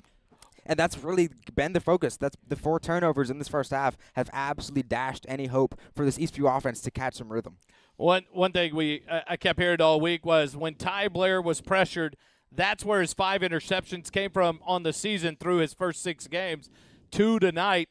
How many times can Georgetown continue to pressure Ty Blair to force that throw without giving up the run? And they've done a pretty good job tonight. I think if you would have told me that was the stat line at half for Georgetown, to hold Ty Blair to those numbers going into half, we would have been ecstatic about it. And a great performance by this defense. They let that 1 touchdown pass go, and Nampkin made a great catch on it to haul it in and take it in. But this defense has answered the call the rest of that first half to keep them off the board outside that 1 touchdown. Yeah, and I believe you talked about it in the pregame. The seniors, after that Leander loss, really started setting the tempo, setting the expectations. And since that game, this defense has taken a whole nother level, the level that we saw them play in the non-conference the first couple games of the season. They are flying around, making plays, delivering some monster hits. We saw a big smack on the far side early in the game, kind of set the tempo, set the pace for how the first half kind of went as a whole for Eastview. And if the Georgetown Eagles defense can continue playing like this the rest of the season, this district is in a lot of trouble. The 4 names that stick out to me, Kelly, at the half when you look at stats: Luke Holly, Cole Mitchell, Xavier Warren, Caden Scherer. 2 interceptions, 2 touchdown catches. When are you going to say those 4 names for those 4 plays in the same ball game? Right. Yeah, you could tell the coach really enjoyed putting the big man in the end zone on that play, but this is just another dominating performance. And I think it's a performance like this that really, really, really just rattles this district because Eastview has been in some close games. Cedar Park was one of those close games, and now Georgetown has thoroughly dominated Eastview tonight. Going to be interesting remainder of the season. I'm going to put you on the spot, Holden. We talked about outscoring offenses, other teams in the first quarter with a 7-point first half allowed by this defense. What is the first half output scoring for Georgetown, outscoring opponents in the first half of football games? If you give me 10 seconds, I can figure it out. But going back to Kelly's point, sorry, I kind of actually lost Kelly's point because my machine had a little bit of a lag there. It's rare. Kelly usually doesn't have a lot of points, so exactly. You got some time. Sorry, buddy. Gee whiz. Graham and Sons Farm and Livestock bring you halftime stats with Holden. And, man, what a stat first half this was. 45-7. Georgetown leads it over Eastview. Hold it. They were outscoring opponents 235-36 in the first half of games this season. Here's where we talk about now as we get ready to turn to half number 2. How do you play a complete game, leading by 38 at half, and not take the foot off the gas, knowing that Eastview will try to air it out and attack you the entire game? They're not going to give up. Yeah, that's always the decision you have to make in these second halves of games that you have a big lead. When do you pull starters? Do you pull starters? Is it third quarter, fourth quarter? I did remember what I was going to say about Kelly's point. Eastview's been competitive in these games. Their 3 losses were by a total combined 11 points. Before today, they lost to Cedar Park by 2. I believe they lost in the first week of the season by 6. And then the week before the Cedar Park game, by 3. So they've been competitive in each and every week this season. This has really been just a total dominating performance by Georgetown. But to Wally's point, the big question in the second half, if Eastview continues firing, and they continue moving the ball down the field like they've been known to do all season long, when do you pull starters? Do you pull starters? For me, I would say let the third quarter play out. If the score holds, the fourth quarter, then pull your guys, because you do not want a Derrick Rose situation. You leave a star in a meaningless, essentially in a meaningless time slot, and they end up getting injured. You don't want to lose players in essentially a game that's been won. We are about 3.5 minutes away from kickoff in the second half. We're going to take a break here at Georgetown ISD Athletic Complex. This is Georgetown Eagle Football, brought to you by First Responder Broadcasting, only on the SHN Sports YouTube channel. Stick with us. Back for more Georgetown Eagle Football right after this. Holden's first half stats in the third quarter are brought to you by Graham & Sons Land and Cattle Company. Graham & Sons Land and Cattle Company is a cow-calf operation here in Central Texas, growing calves, cotton, corn, and wheat for commercial customers. Austin Graham and his team of crazy cowboys and cowgirls produce some of the best tasting meat that the First Responder Broadcasting team has ever eaten. Thank you, Graham & Sons, for your support of our broadcast of Georgetown football. Eagle fight never dies.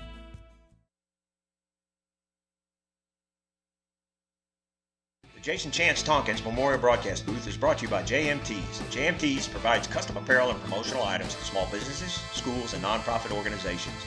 Our services include screen printing, embroidery, and promotional items. Our game-changing direct-to-film printing allows JMTs to print full-color graphics on your garments.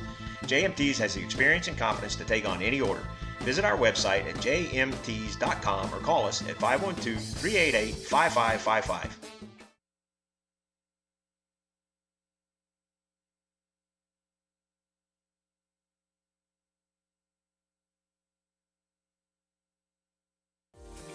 Attention Georgetown Eagle football fans, Blair Hogue with the Hogue team of Fairway Independent Mortgage is your local lender, conveniently located on the square in downtown Georgetown. With over 22 years of experience, Blair and his team are here to guide you through every step of your home journey, whether you're buying, refinancing, or pulling out equity for debt consolidation or home improvements. We do it all, and we're dedicated to making your dreams a reality. When you think mortgage, think local. Think Blair Hogue with the Hogue team. Visit us today or call 512-717-9912 and let's get started on your path to home ownership.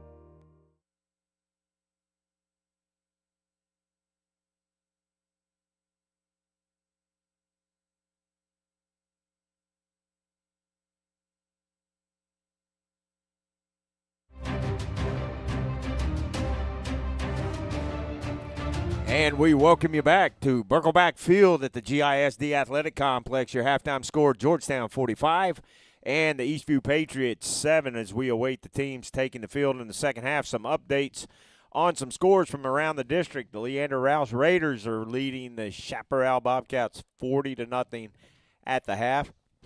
Lake Belton still up 20-15 over Leander.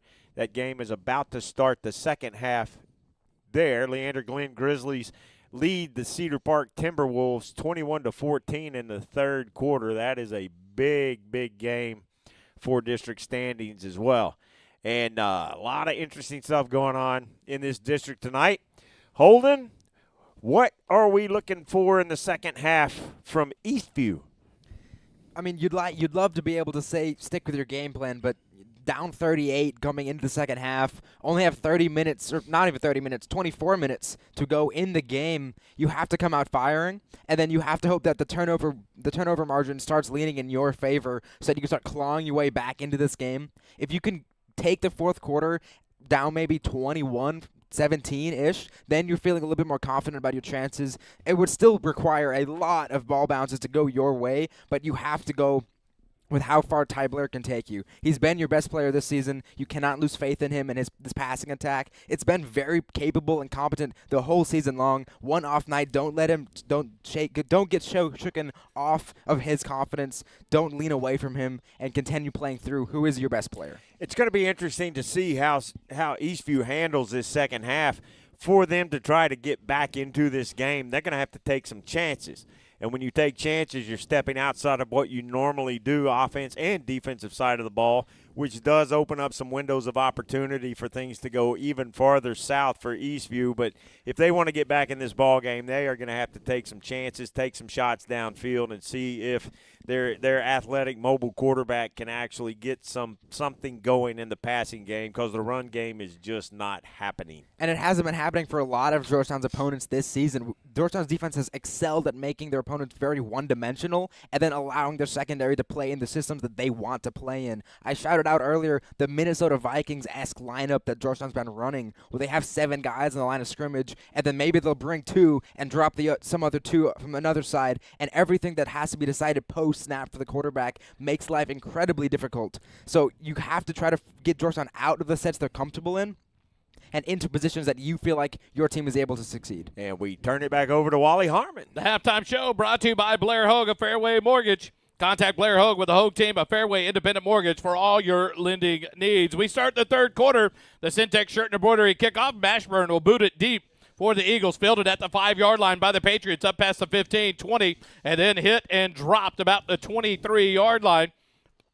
And that's where Eastview will take over, 1st and 10 for their first possession of the second half.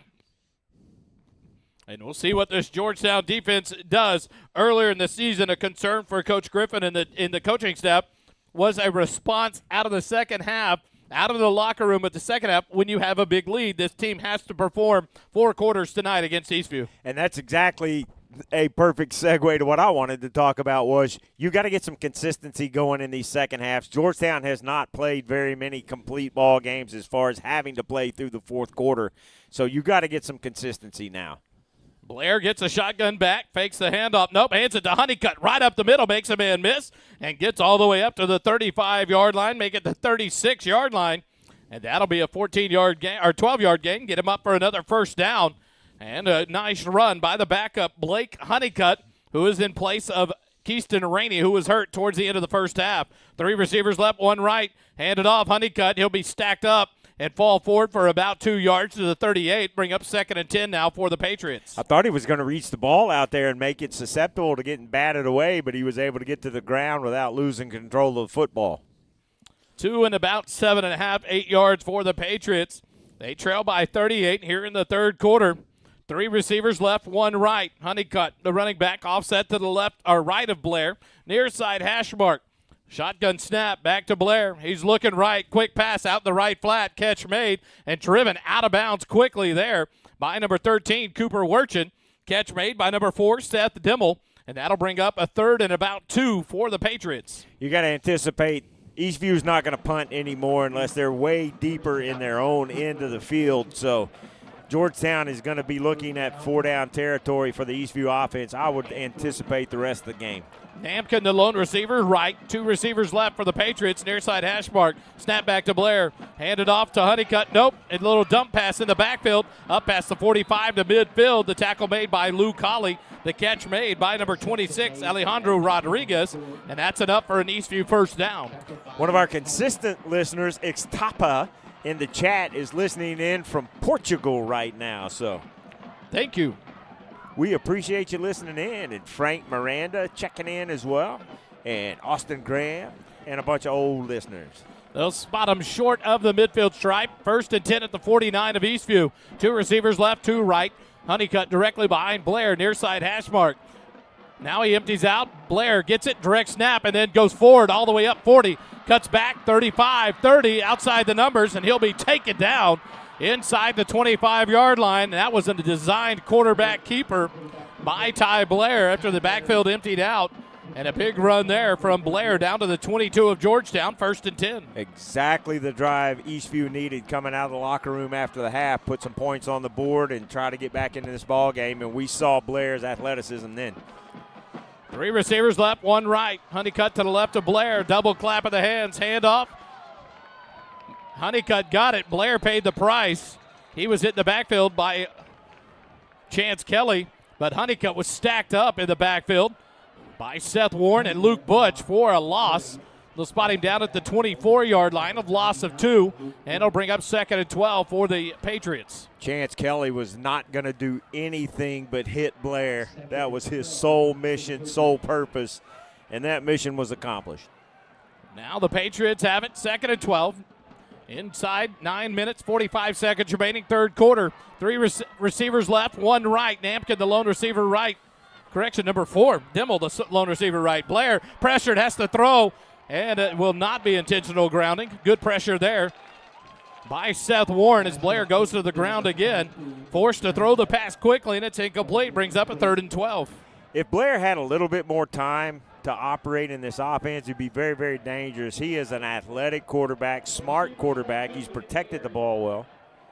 Protected the ball well for the most part, but I've been impressed with what I've seen out of him tonight. 3rd and 12, 3 receivers left, 1 right. Honeycutt offset to the left of Blair in the backfield. He steps forward to the line, calls out the play. Blair on the near side hash mark, shotgun snap. Back to Blair, fakes the handoff, pressured. He's going to be sacked. What a play. Georgetown sends pressure. Chance Kelly. He's hungry. Feed him. He gets the sack and a big 4th down now for the Patriots. We've seen a couple of more blitzes in this second half already. We didn't see a lot of blitzes in the first half, 1 or 2 that I recall, but they've thrown a couple at him on this drive, especially after they crossed midfield. Good pressure in there trying to shut this drive down. 4th and about 20 for the Patriots. Got to get all the way down to the Georgetown 12. They have it 4th down at the 32. 8:53, and the clock continues to run here, 3rd quarter. 2 receivers left, 1 right. Honeycutt to the left of Blair. And now Coach Wall will take a timeout on 4th and 20. His first time out of the second half, and we'll take it with him. 8:45 remaining in the 3rd quarter. Georgetown football continues in just a moment. Holden's first half stats in the 3rd quarter are brought to you by Graham & Sons Land and Cattle Company. Graham & Sons Land and Cattle Company is a cow-calf operation here in Central Texas, growing calves, cotton, corn, and wheat for commercial customers.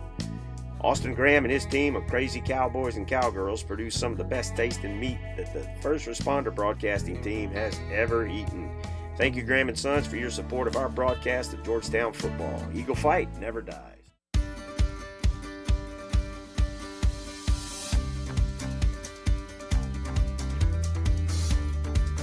And we welcome you back to the GISD Athletic Complex. 8:45 left in the 3rd quarter. Georgetown still leads Eastview 45-7.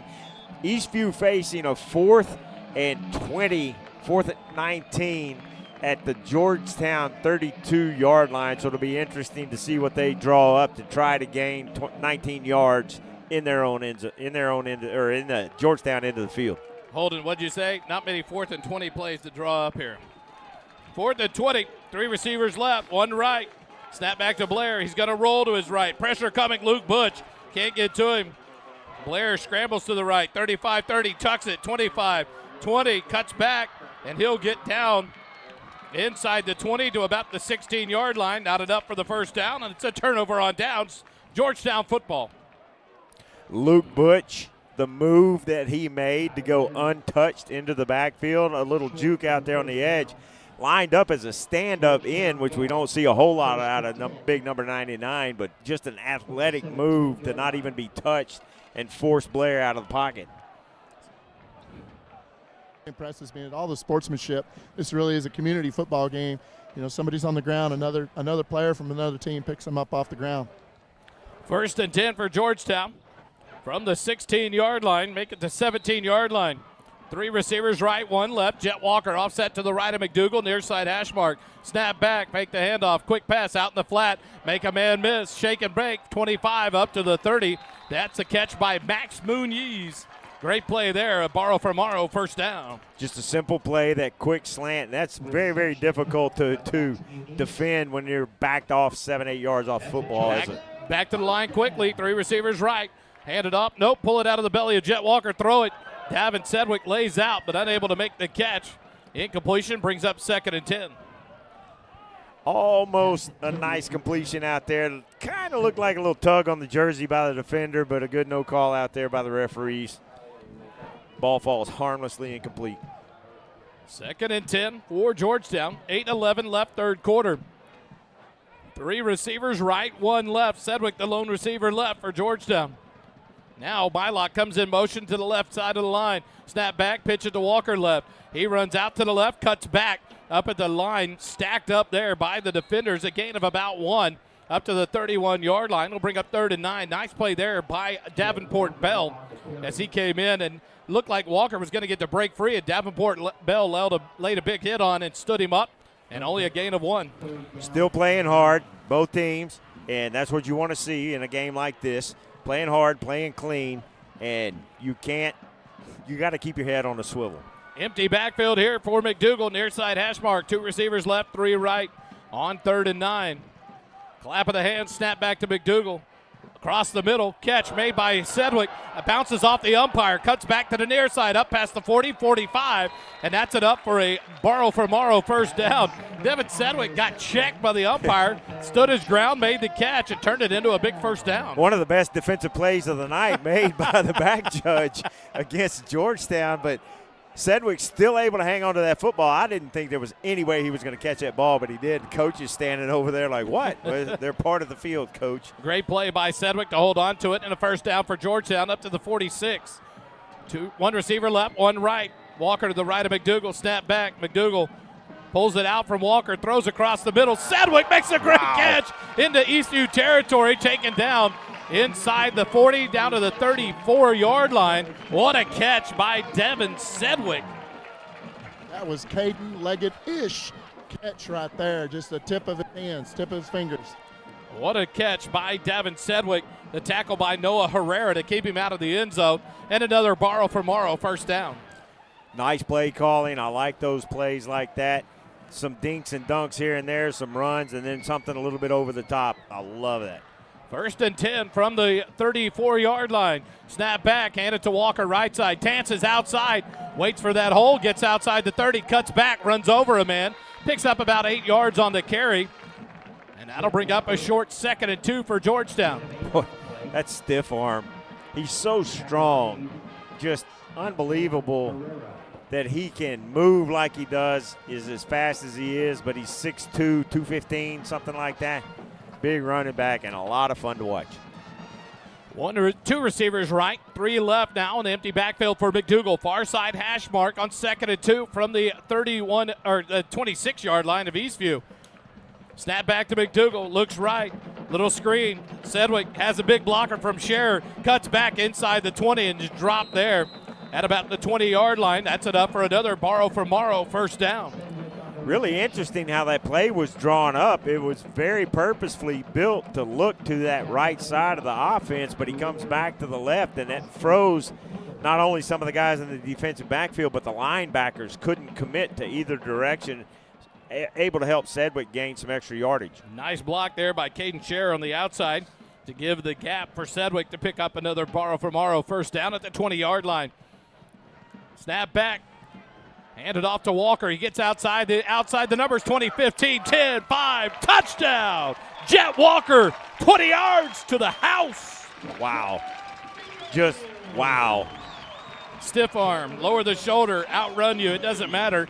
Jet Walker takes it to the house on the 20-yard touchdown, and Georgetown expands their lead up to 46, 51-7 with 5:02 remaining in the third quarter. Holden, I think we're going to start seeing some subs now. I have to imagine. You'd never want to take chances with injuries, but this has been an absolute show that Georgetown's put on tonight. Dave? Yeah, that motion by Xavier Warren out to the left really made that play happen. Walker needs to come over and say, thanks, buddy. The G-Town Lumber and Supply extra point is up. It was blocked for the And it second was no time good. tonight. Blocked again. And a lot of pressure coming right up the middle. And so the Eagles lead it 51-7 with 5:02 remaining. Third quarter, quick timeout. Eagle football continues in a moment.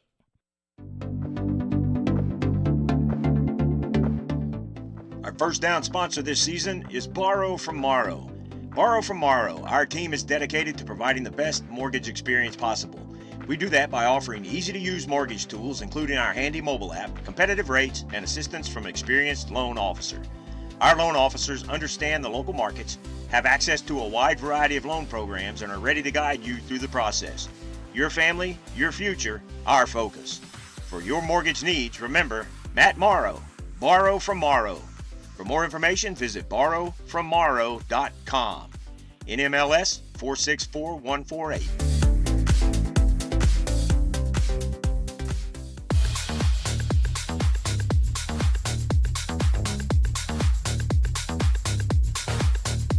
Syntex Shirt and Embroidery brings you the kickoff here by Christopher Mashburn for your Georgetown Eagles. He'll kick it deep. Fielded at about the 4-yard line by the Patriots. Up past the 15 to the 20. Cut back to the middle of the field and hit and dropped at about the 23-yard line. And that's where Eastview will start their second possession of the second half, trailing 51-7 with 4:56 remaining in the half. Kick coverage has been Third quarter. Kick coverage has been really good, and I was watching the matchups there from the front lines, and Georgetown just able to beat their blocks, and then you see this wall of black jerseys when the runners have no place to go. Been kind of impressed with the kick coverage of Georgetown tonight, and it's struggled in a couple of games. Third quarter of Georgetown football brought to you by Graham & Sons Farm and Livestock, proud sponsors of Georgetown Eagle football here on First Responder Broadcasting. As the Patriots go to work with the empty backfield, 2 receivers left, 3 right. Blair alone in the backfield on the far side hash mark. Snap back. Blair will tuck it, run up the middle. Now cuts to the right, 20-yard line, out to the 25 to about the 30, making the 35-yard line. Pushed out of bounds there by number 25, Alex Wilson. That'll be enough for a Patriot first down.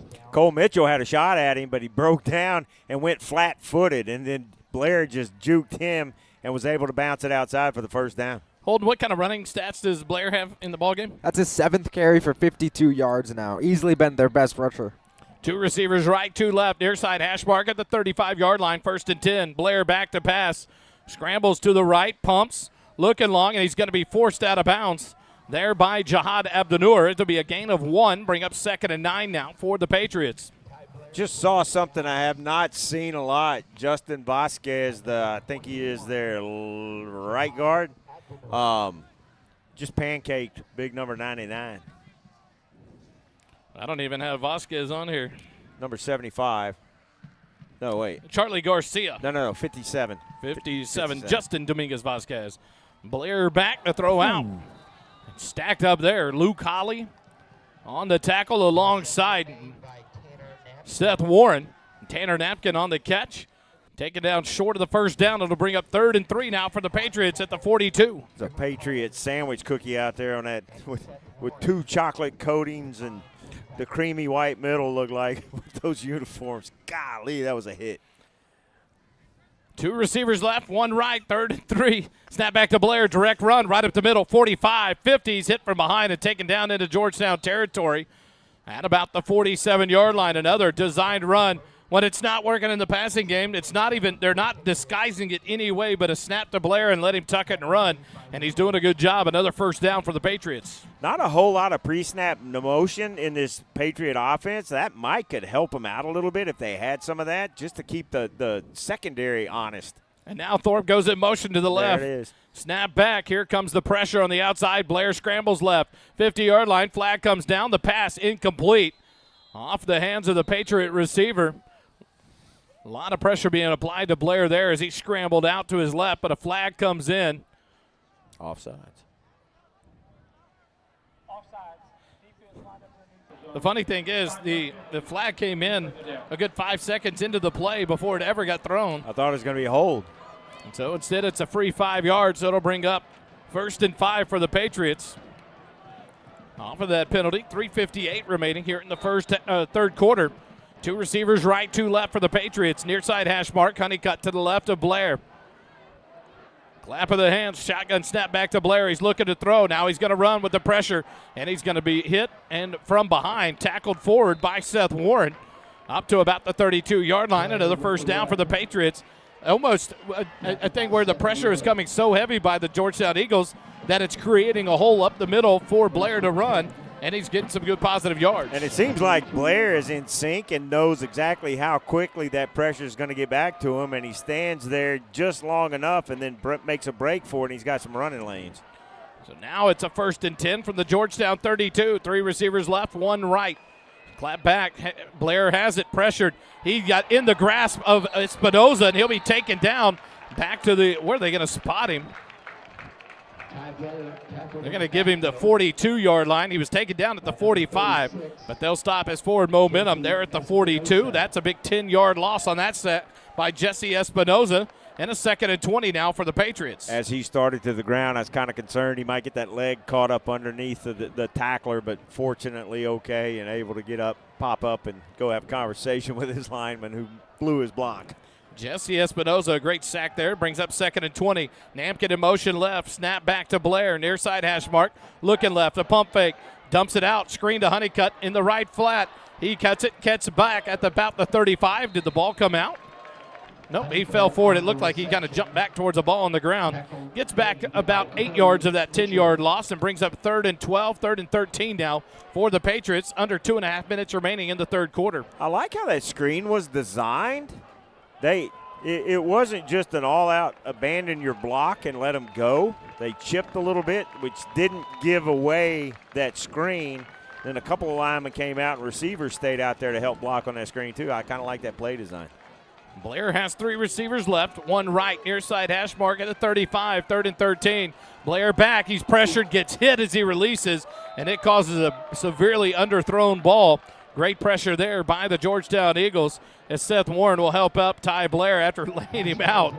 Great blitz right up the middle by Bobby Boucher, Seth Warren, and that'll bring up 4th and 13 now for the Patriots. My goodness, a clean hit, but a big hit, and there's no rule you could put in place to protect the quarterback like that, except you can't hit the quarterback anymore, and that one hurt. Jaheim Dad will go to the middle of the field, kind of a prevent defense here by the Eagles. Shotgun snap back to Blair. He's going to run it up the middle. Breaks free of one tackle outside the 30, and he's going to be hit and pushed out of bounds. Please, no flag there. Almost a late hit by Georgetown's number 33, Eli Duncan, but no call.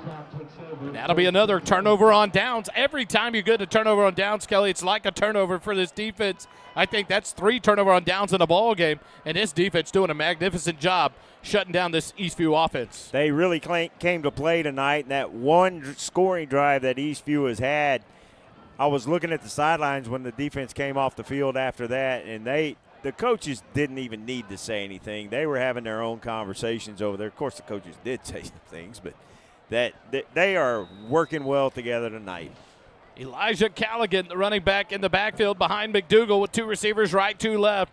Handed off, Callaghan right side, up past the 30 to about the 35-yard line. A nice run on first down, brings up 2nd and 5 now for Georgetown. Elijah, significantly smaller back, different style of back than Jet Walker, but he is fun to watch as well because he's got such a quick burst of speed those first couple of steps, and he is at full speed.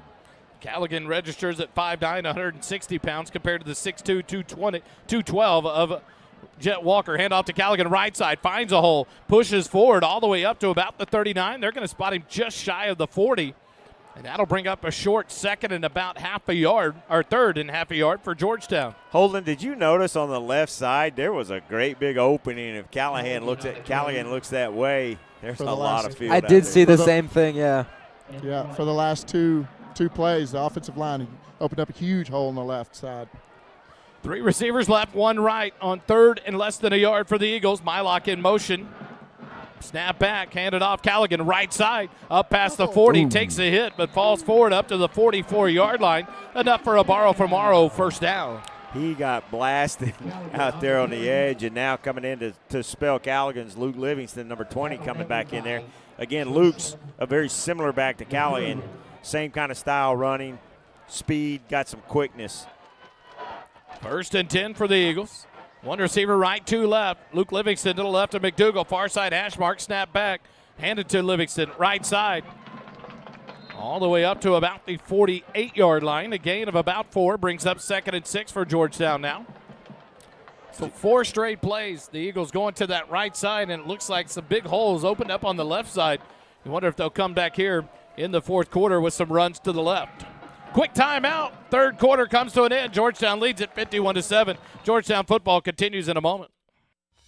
Hey, Georgetown, there's a new place to eat breakfast, lunch, or dinner, and it's on the beautiful square in downtown.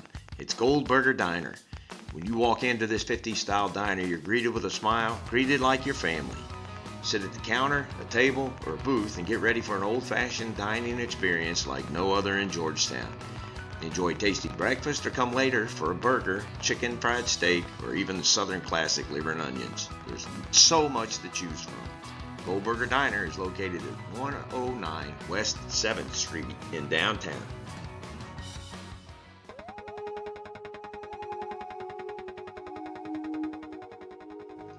At Mesquite Creek Outfitters, located at 704 South Austin Avenue in Georgetown, Texas, we bring community together in a casual environment to share the love of gear, great drinks, and friendship. Enjoy our light menu, a beverage, and shop our great selection of men's and women's clothing and gear. Also, check out our website for MCO Grocery Company and have fresh groceries delivered directly to your doorstep. Visit the Mesquite Creek site at www.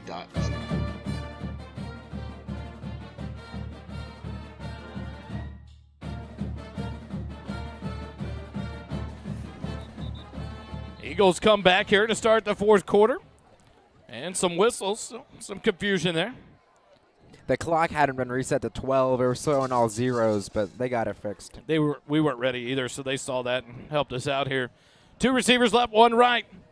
McDougal in the near side hash mark in the shotgun on 2nd and 6. Handed off, Luke Livingston, right side, hit and drop. No gain there, loss of 1. Good tackle there by number 34 for the Patriots. And that'll be Jason Miholland. I just heard the late John Madden go whack in my mind. Whap. He did. And Luke Livingston took a shot there. Yes, he did. And so it'll bring up 3rd and 7 now for Georgetown. Wonder at what point you might see some Darius Rockmore to get him some carries here this week as well. 3rd and 7. 2 receivers left, 1 right. Livingston to the right of McDougal. Snap back to McDougal. Fakes right, now rolls to the left. He's got plenty of room. He's going to run out 45, 50, dives forward. See where they spot him out of bounds. They'll spot him about 1.5 yards, 2 yards short at about the 48 of Eastview. And here comes Darius Rockmore onto the field. Martin Bowen listening in the chat, excited that number 85, Max Muniz, has been on the field. That's the grandson. Muniz made a big catch earlier. Yeah. And now with Rockmore coming on the field, now here's some more substitutions. Darius is going to come out. Tarosian comes out. Braylon Westfall and Jet Walker back on the field here on this 4th and a long 2 for Georgetown. 11 minutes left in the ball game. 2 receivers left, 1 right. And now a bunch of whistles again. It'll be a timeout called by head coach Chuck Griffin. We'll take it with them with 10:55 remaining in the ball game. 51-7. Georgetown leads it over Eastview. Quick timeout. Georgetown football continues in a moment. Struggling with addiction or know someone who is? There's light at the end of the tunnel, and it shines bright at the Oak Ridge Disciple House. As a 501c3 Christian ministry, they are dedicated to helping men aged 18 and older rebuild their lives free from the chains of drug and alcohol addiction. Be reminded, there's always hope, always a new beginning. Discover your fresh start with the Oak Ridge Disciple House. Proud supporters of Georgetown Eagle football, because just like the Eagles, the fight at Oak Ridge never dies. Find out more at oakridgedisciplehouse.com.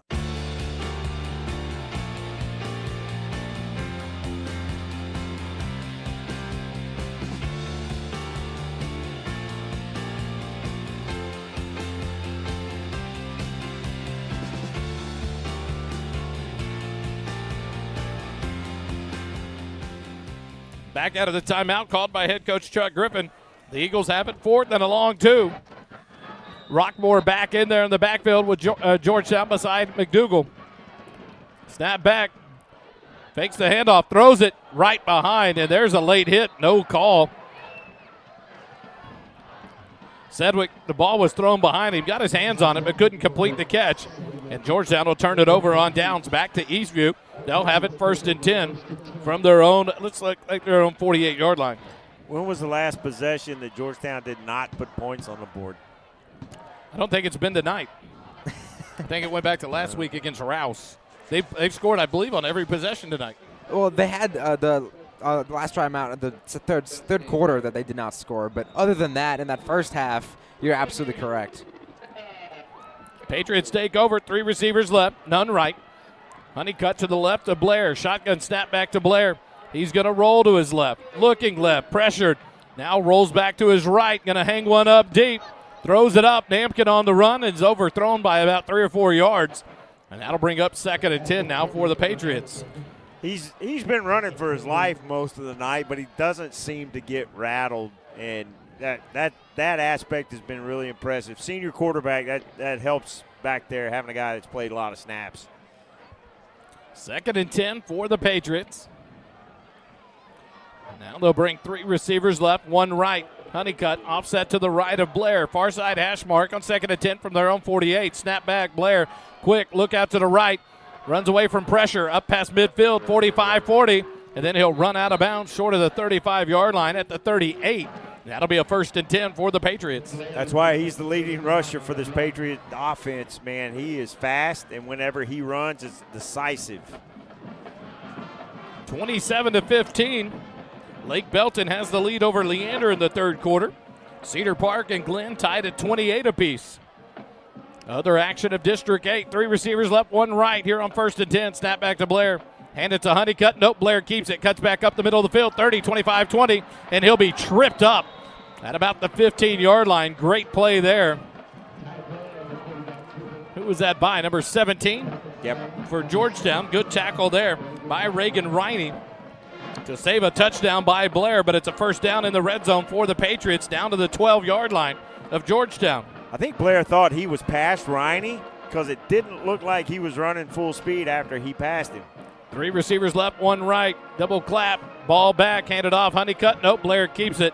Cuts back at the 5-yard line and into the end zone. Ty Blair goes for the Eastview touchdown. 10 minutes, 3 seconds remaining. Flags, but it's offsides on Georgetown. So Blair does a lot of the second clap, and Georgetown has followed for it, trying to time their blitz. And so they give up the touchdown run to Ty Blair. 51-13 your score. And now Eastview will trot on the field goal unit for the extra point attempt.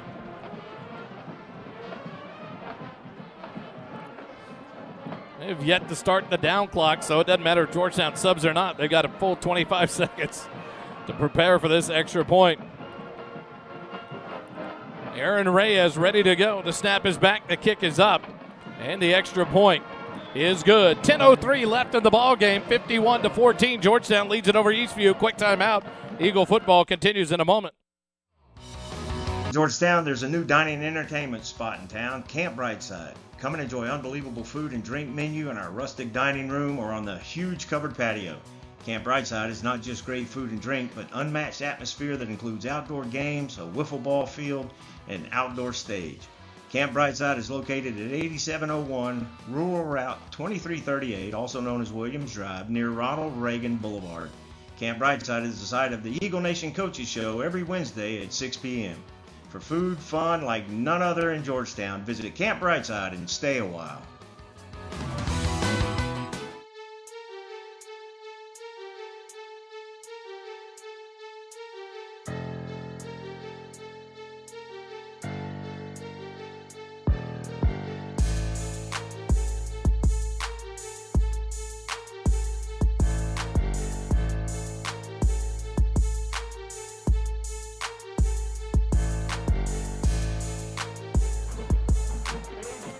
So Eastview takes it to the house, a 52-yard drive. They got it on the turnover on downs by Georgetown at their own 48-yard line and took it down to score. Ty Blair with a lot of yards on that one by himself there, Holden. Yeah, Ty Blair's up 15 carries, 121 yards, and that score on the ground. And I've been impressed with his moxie. He's come out to fight in the second half, not willing to give up. Reyes to kick off for the Patriots, and it's an onside kick fielded by the Eagles. And a great job by Georgetown's Reagan Riney. He got ran over as soon as he caught the ball. But Georgetown recovers the onside kick right at midfield. They'll mark it at the Georgetown 49, and that's where Georgetown will take over, 1st and 10. Leading it 51-14 as the crowd starts to thin out on both sides of the stadium. See if we get a backup quarterback in here. It was a good kick because Georgetown started backing up on that front line, not expecting the onside, but Riney paying attention. So coming into quarterback is going to be number 5. That's Tyler Glandorf. Coming in to back up now for McDougal here with 10:03 left in the fourth quarter. Darius Rockmore, the running back, the sophomore, offset to the right. 2 receivers left, 2 right. Now Rockmore moves directly behind Glandorf in the pistol. Snap back, handed off. Rockmore cuts back at the 50, up past the 45 to about the 44-yard line. Nice hard run there by Rockmore.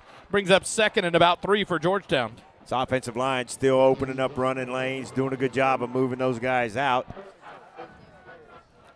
I love watching the trenches with Georgetown this season, just watching these guys just control that point of attack. Rockmore, the sophomore running back, 6'1", 175 pounds. Back in there behind Glandorf. 2 receivers left, 2 right. Pistol formation. Turn around. Rockmore, left side. Stutter steps back to the right, up past the 40. He stood up and driven back there. A good tackle there, but not enough to stop him from another borrow for Morrow first down to the 38 of Eastview. And you can see he's really holding the ball with 2 hands. He's not taking any chances. So obviously that's going to sacrifice a little bit more of his natural play style, cutting, juking, running through guys. He's just trying to be as conservative as possible and not let the ball touch the ground. Hello to K Pledge listening in, long-time supporter of these broadcasts. Hi, K. Snap back. Rockmore gets the head off right side, lowers his shoulder. And Davenport Bell, another big tackle. They're going to blow an early whistle there as Rockmore broke the tackle. But they're going to mark him about the 35, 34-yard line. Nice hard run by Rockmore. One side has him at the 34. One side has him at the 35. So we'll see where they spot it. Should be up to the 34-yard line. On the near side. How can you look to the far side when he ran out of bounds on the near side? That's a whole yard and a half back further. My goodness, yeah. That is a horrible spot. So it's 2nd and 7 now for the Eagles from the 35 of Eastview. Muniz in motion to the left. Glandorf fakes the handoff, keeps it. Little pitch out to Muniz, left side, up past the 30, has a block inside the 30-yard line. That'll be enough for a Georgetown borrow for Morrow first down. Nice run there. Down the tight line, he tight-wired the sideline there. Max Muniz, great catch and run. Another first down for your Eagles. And a pretty pass from Glandorf, man. That was on a line and right on the money. I like that throw a lot. Caden Scherer gets a breather here as Colton Cushman comes in on the line. Scherer, tough night tonight with a touchdown catch and some blocking. 1st and 10 for Georgetown at the 28 of Eastview. Snap back, Glandorf will hand it off. Luke Livingston back in there, breaks a tackle, spins out of one inside the 20-yard line, down to the 19 before he stood up there, and that'll bring up 2nd and 1 now for your Georgetown Eagles. Georgetown not throwing the ball downfield a lot, but you've got some guys that are needing some snaps for down the road just in case, may have to be the next man up, so that's why you see a pass here and there with a quarterback that hasn't played a lot of snaps this season. Max Muniz is wide, or in the slot right, beside number 88. That is Corbin Carroll, a sophomore who's been moved up. Carson Mowdy, the lone receiver left. Turn around, hand it off. Darius Rockmore, right side. Gets forward inside the 15. Almost down to the 10-yard line. They'll mark him down at the 12. Enough for a borrow for Morrow first down inside the Graham & Sons red zone.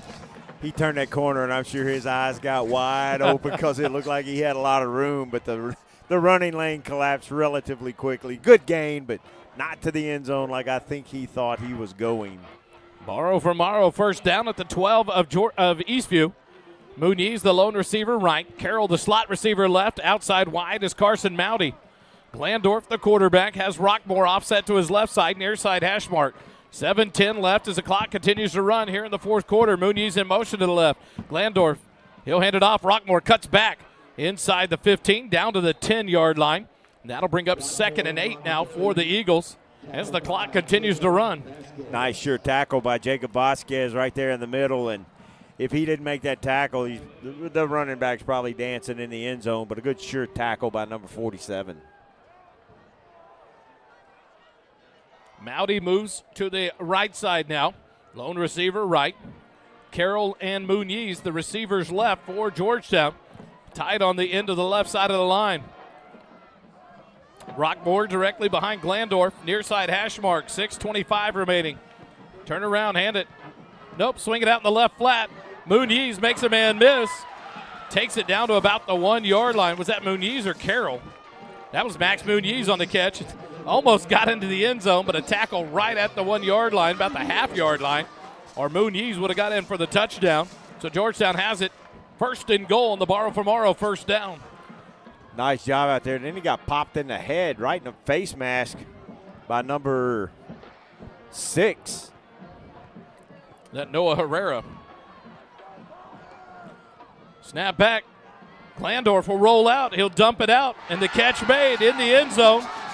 Number 88, Corbin Carroll, the sophomore, gets his first varsity touchdown on the pass from Tyler Glandorf. Touchdown, Georgetown. Nice.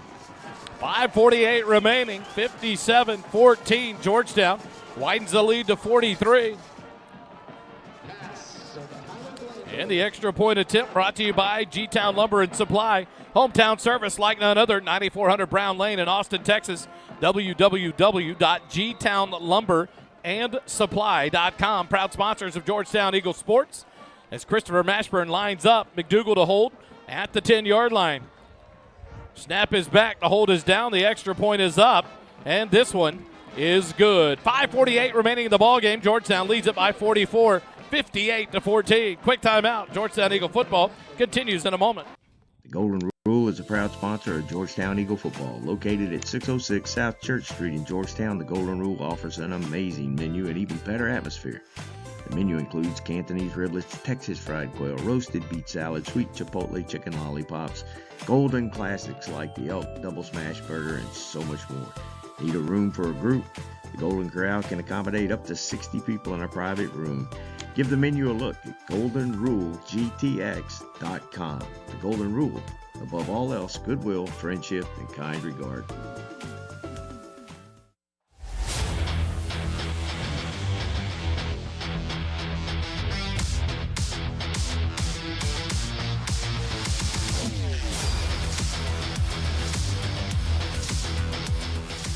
Back for the Syntex shirt and embroidery kickoff. Christopher Mashburn will tee it up.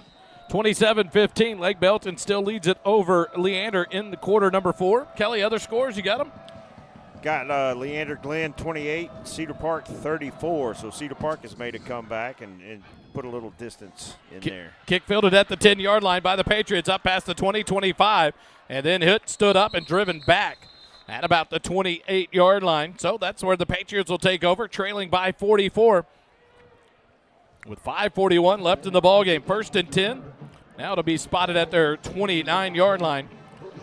Holden, Ty Blair's stats through 3.5 quarters. He's 12 of 24 in the air, 117 yards and a touchdown, but running the balls when he's been really effective. 15 carries, 121 yards, and that score on the last drive out.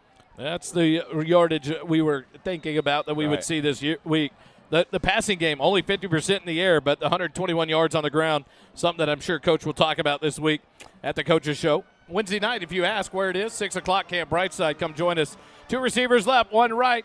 Quick pass out to the left flat, caught by number 4, stacked up right at the line of scrimmage. They'll give him forward to the 30. Good catch there by Seth Dimmel, but he was hit quickly and driven back. The backup quarterback now in the ballgame for the Eastview Patriots. Got to get my play chart out. Ryan Miley, number 5, the senior. He's a lefty into the ball game. So Miley at the helm. 2nd and 9 from the 30-yard line. 3 receivers right. Miley will hand it off to Honeycutt. Comes left side, 30, 35, gets outside the numbers, past the 40, breaks a tackle, and taken down out of bounds at about the 49-yard line by Cole Mitchell. That'll be enough for an Eastview first down. We're still seeing some ones on the defense. You said Cole Mitchell with a tackle there, so it's not a full platoon swap. We've still got some ones. Jihad Abdadur here on the outside. Cole Mitchell still in there. Helping on the defense as Miley moves his Honeycutt off to his left side. 1st and 10 from the 49. Honeycutt will get the handoff right up the middle, gets stacked up on the Georgetown side of the 50 at the 49-yard line. A gain of 2 will bring up 2nd and 8 now for the Patriots. Some of these guys that are coming in for the first time or one of the few times they've come in this season, it's fun to watch these kids. And both teams still playing hard, pursuing the football, tackling, blocking hard. Fun to watch. Jack Gibson out there in the linebacking core alongside Cole Mitchell. Defensive line ready to go on 2nd and 8. Miley, the lefty, gets the snap back. He looks left. He's going to throw it left, and it's right through the hands of the receiver, number 4, Seth Dimmel. Right there on the coverage for the Eagles was number 31, Garrett Tickner. But the incompletion brings up 3rd and 8 now from the Georgetown 49. Now Cole Mitchell comes off the field. He'll finally get his breather as Lucas Till checks in on the linebacking core for Georgetown. Miley didn't look like he was throwing that ball hard, but it had some juice on it. Was that a mustard ball or a mayonnaise Mustard ball. Mustard ball. Relish. Three Relish receivers, ball. right. One left. Miley gets the snap back. Will hand it off to Honeycutt. Cuts back up the middle. 45 runs forward. And what a run there by Blake Honeycutt. He'll get enough down to the 38 for a Eastview first down. He ran into Garrett Tickner and a couple more Eagle defenders, but Honeycutt had a head of steam and rolled forward for another Patriot first down to the Georgetown 38. Reagan Riney trying to get somebody to come in for him. He got his leg twisted up a little bit. You see him hobbling across there, but nobody came in. Miley pressured, dumps it off, screen here to Honeycutt left side. The offensive lineman didn't know where the ball was, and so he just lays down on the tackle at about the 34-yard line. That's twice now we've seen some poor execution on these screen balls. We saw one earlier to Honeycutt going the other direction where he kind of just ran right in front of all his blockers, cut inside, and got wrapped up quickly. That time the offensive line doesn't know what's going on, and a short gain on the screen. Jesse Espinoza almost got his hands on that ball, but it went right between his hands. 2nd and 6. There's a false start whistled on Eastview. So that'll back them up 5, bring up 2nd and 11 now. But, yeah, you were talking about holding that last screen. They dump it off to Honeycutt, and he gets in front of Joshua Claypool and Justin Dominguez-Vasquez. The linemen turn around, and Honeycutt's passing them. And so unable to execute a good screen, he gets taken down after a gain of about 3 or 4. And just not knowing that execution there really plaguing the Patriot offense tonight.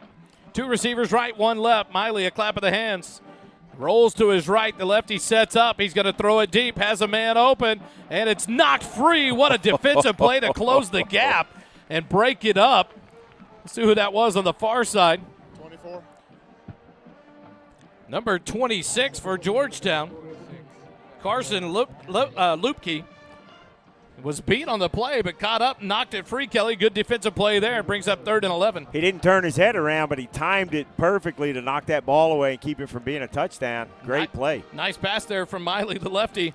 Hung it up there for his receiver, but just knocked free. 3rd and 9. Here comes pressure. Miley being pressured, scrambled to the left, throws it, and throws it at the feet of one of his receivers just to get out of trouble.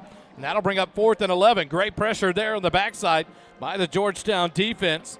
Give credit there to number 31, Garrett Tickner, number 42, Brody Sanders. Got that pressure on Miley, and he had to get rid of it. Now Cade Erickson, and now a timeout whistled on the field. We'll take it with them. 2:52 remaining in the ballgame. Georgetown leads at 58-14. Eagle football continues in a moment. Kickoffs this season are sponsored by Syntex Shirt and Embroidery. At Syntex Shirt and Embroidery, we offer a variety of unique custom clothing and gifts, as well as personalized embroidery for gifts, schools, fundraisers, businesses, and more. Stop in today to browse what we have to offer and to ask about our custom apparel options. Whether you need 1 shirt or 100, there are no minimum order amounts on any custom pieces. Ask about our military discounts as well.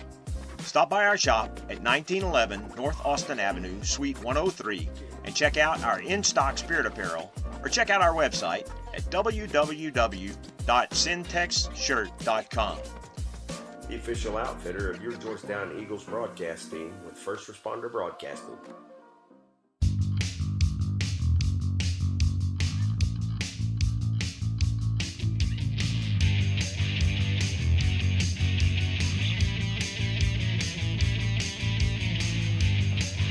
back out of the timeout. It brings up 4th and 11 for the Patriots. Miley, the quarterback, in for the Patriots, the backup. 2 receivers left, 2 right. Fakes the handoff to Honeycutt, looking down the middle, throws it, and almost picked off. But a good job of batting it down. Give credit there to the defense. Coach talks about that a lot. You can have the interception, but on 4th down, you want to knock it down. Yeah, and I couldn't see the number. I thought 30, Lucas Till. Yeah. Lucas was kind of surprised that ball came his way. But a good job of letting it go. 4th down or turnover on downs by the Patriots. And Georgetown will take over 1st and 10 at their own 39-yard line. J.D. Lindstetter, the quarterback now for your Georgetown Eagles. Lindstetter, 6'1", 185-pound junior. 2 receivers left, 2 right. From the near side hash mark, snap back to Lindstetter, off the clap of the hands, turns, hands it off. Rockmore right side, breaks the tackle, runs over a defender, and all the way up to the 49-yard line, a hard 10-yard run. And that'll be enough for a borrow from Morrow first down. Did you see him turn his head looking for somebody he could put his shoulder into? Darius Rockmore. Remember that name over the next 3 years. Those arms just wrapped around that football. It's like a football running machine looking for somebody to hit. He runs hard for that 6'1", 175-pound frame for a sophomore. Now offset to the left of Lindstetter. 2 receivers left, 2 right, near side. 1st and 10. Muniz in motion to the left. Lindstetter fakes the handoff, rolls left. Nope, hands it to Rockmore. Continues that play where they swung it out to Muniz. So it looked like it happened. Rockmore will be stacked up, and they'll finally blow the whistle dead up to about the 47-yard line. That'll be a gain of 2 and 4. See where they're going to mark it. Finally, it'll be 4 down up to the 47. Bring up 2nd and 6 for Georgetown. I would love to talk to these coaches in the booth next to us about that share touchdown. That was so much fun, and watching these coaches celebrate up here. That's the first time we've really heard them this year. Last year, they banging on the table all the time. Snap back to Lindstetter. He'll hand it off. Nope, keeps it right, left side. Runs forward. Kind of a quick whistle there as he got stacked up and continued the motion forward. I think that was another quarterback. Yeah. Here comes Lindstetter back in. That's number 18. Snap to number 18, Grayson Cooper. So Lindstetter back in there now. Now all of our quarterbacks on varsity have played tonight, right? No, Joe Strittmatter. Oh, remember, okay. He threw a touchdown the last home game. Oh, that's all right. So Strittmatter will come in here. He will get another shot. 1:10 left. The clock continues to run. On 3rd and 5 for Georgetown from the 46. 1 receiver left, 1 right. Lindstetter will get the shotgun snap back. Hand it off. Callaghan breaks forward up to the 40. That's enough for a Georgetown first down. A borrow from Morrow first down for your Eagles. Clock goes inside, a minute to go. And here comes Joe Strittmatter. There we the go. Senior. So now all the quarterbacks on the roster will come in to make a play here in the ball game. We're not still missing renowned kick returner Maddox Borden? Maddox now has been moved in the shuffle of backup quarterbacks. He played last night with the JV. Okay. So he suited up but unavailable for the ball game. Back to Strittmatter, hands it off to Callaghan left side. Up past the 40s, hit and dropped at the 39-yard line. And that may be the last play of the ball game.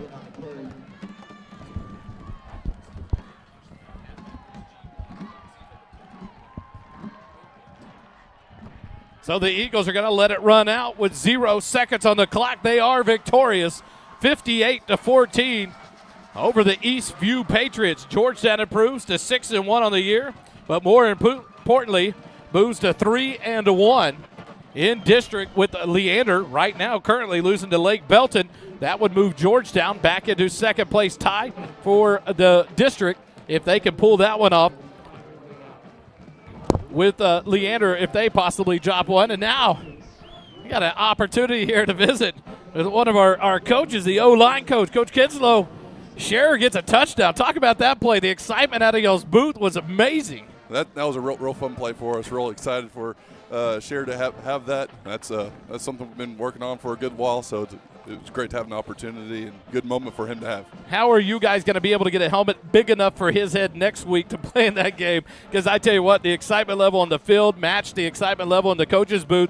How big is it for this team on a big game like this tonight to pick up a win? You get plays like that out of everybody, but how big of a win is it for you guys going into next week? It was a big win for us. The ball was spread around, all right, to a lot of people tonight. A bunch of guys made plays, and we're real successful in a bunch of different areas. Thanks for coming in real quick. We'll let him get down to the team. Georgetown victorious 58-14 over the Eastview Patriots to improve to 3-1 in district. Let's take a quick timeout. We'll come back with the postgame. Georgetown Eagle football continues in a moment. The second quarter is brought to you by Aesthetic Dentistry of Georgetown. The mission and purpose of our team is to help provide quality of life with healthy and beautiful smiles. Determine if a highly trained cosmetic dentist is the best option for your smile. We are located at 3622 Williams Drive, Building 2 in Georgetown, Texas. Visit our webpage at www.aestheticdentistrygt.com or call 512-819-9100.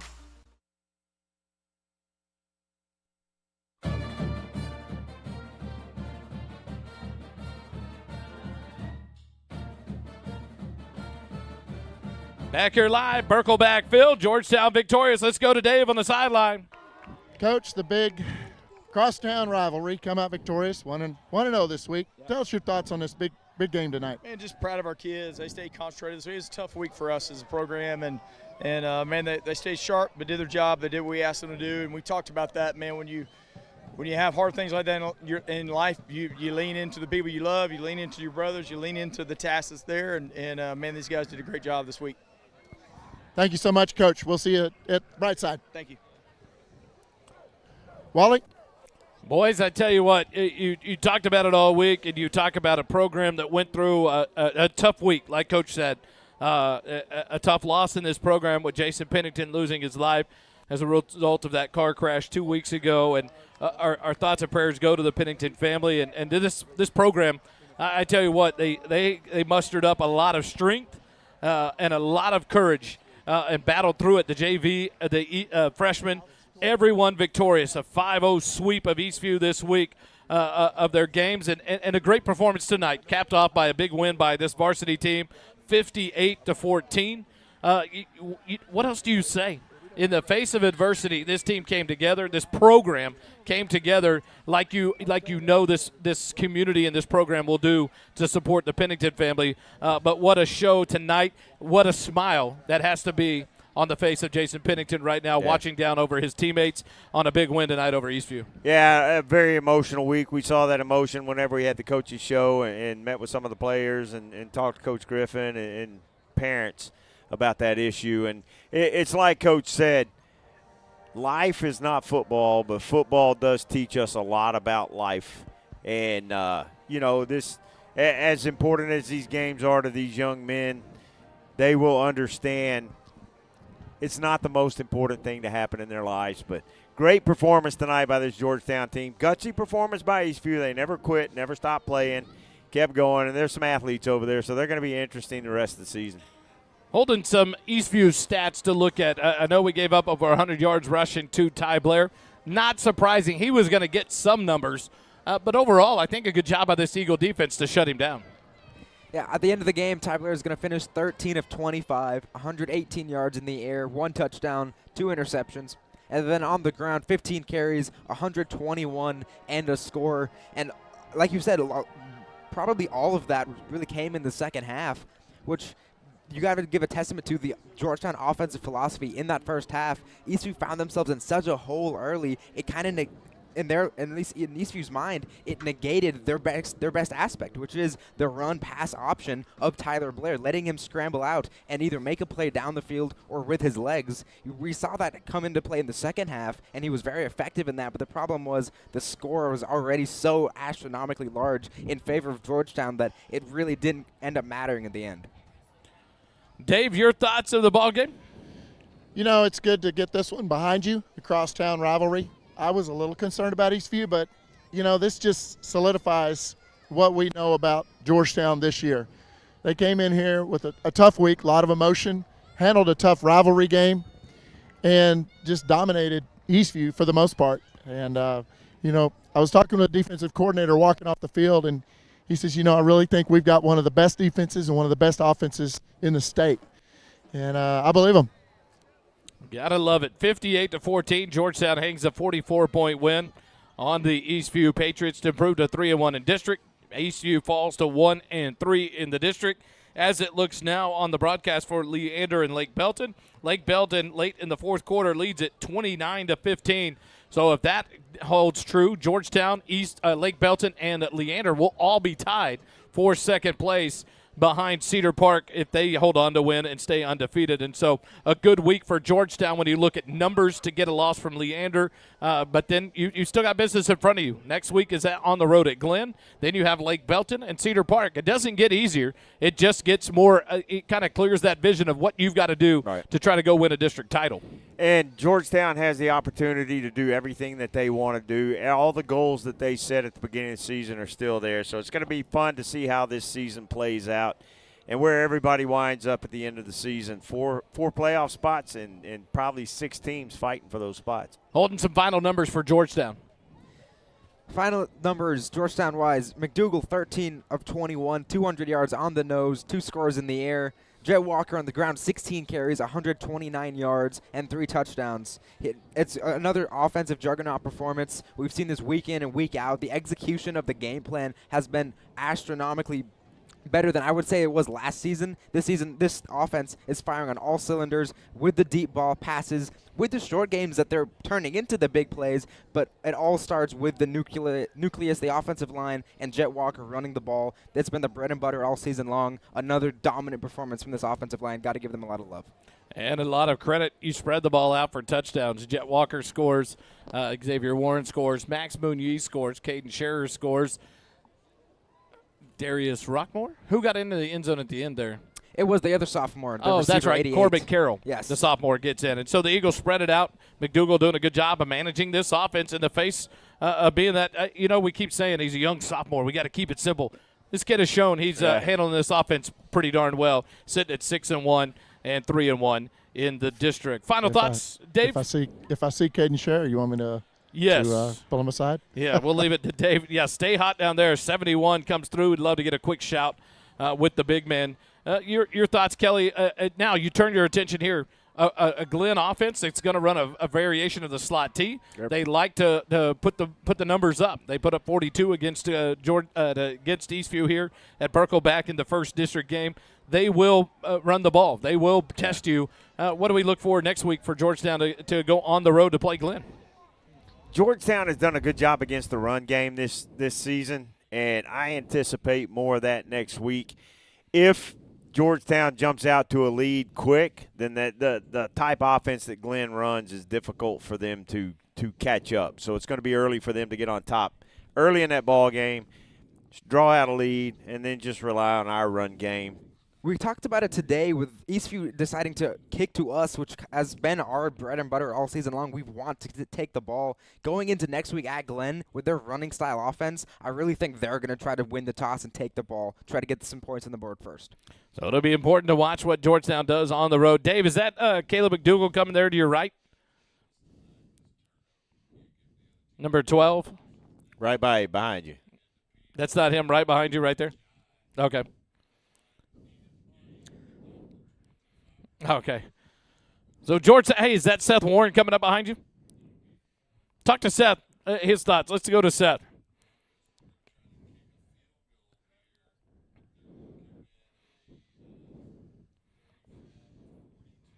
.7 yards rushing. You're outscoring your opponents 236-35 in the first half. What are your thoughts about this defense this year? I mean, we've come out a lot stronger than last year. I mean, preparing every week. I mean, we have a different type of energy this year, a lot more leadership, which I think is the most important part. And I mean, just flying to the football on 95-90. Nice. Hey, Dave, ask him how it feels in his senior year to get a big win against Eastview. How does it feel, senior year, get this rivalry game done, get this big dub over Eastview? Feels great. It really feels like we put them in their place. I mean, big rivalry game. The outcome was expected, but, I mean, we just got to focus on next week now. I really liked that y'all were just thirsty. I could see y'all hunting the ball, even in the second half with a big win. But what I noticed most was the community. Y'all were still picking them up off the ground. They were picking you up off the ground when, big hit or something like that. So, a lot of these kids. How's that, I mean, we're one community. I mean, they're an opponent, but, I mean, they're also, I don't know, just sport. Yeah, a lot of friends, sportsmanship. I mean, we're not trashy players out here, so that's it. Congratulations. Enjoy the win. Yes, sir. Thank you. Thank you. Georgetown victorious 58-14 over the Eastview Patriots. They improved to 6-1 on the year, and they improve to 3-1 in the district standings. Next week we'll be on the road, AC Bible Stadium. Join us live here on the SHN Sports Network. We will have all your coverage, 6:15 pregame, 7 o'clock kick. Wednesday night we will be at Camp Brightside. Come join us. Myself, Kelly Duvall, Dave, you going to be with us Wednesday? Unfortunately, I'll be at the firehouse. Dave will I'll be watching. Dave will be at the firehouse. Holden will be at work. Kelly and I will be there with Coach Chuck Griffin and a couple of the players. We'll bring you surprises. I think Caden Scherer might be on the menu this week. We'll see. We'll see who we have. Maybe time for Bobby Boucher. Yeah, to pay us a we visit. interviewed Caden Scherer out at the field. We may have to do it again. We may have to do it again. Or at least a quick little combo. Bring him with us. The big man. Georgetown victorious. They improved tonight with a big win over the Eastview Patriots. 6-1 on the year, 3-1 in district. Holden, final thoughts for Georgetown's win? I mean, it's hard not to look ahead.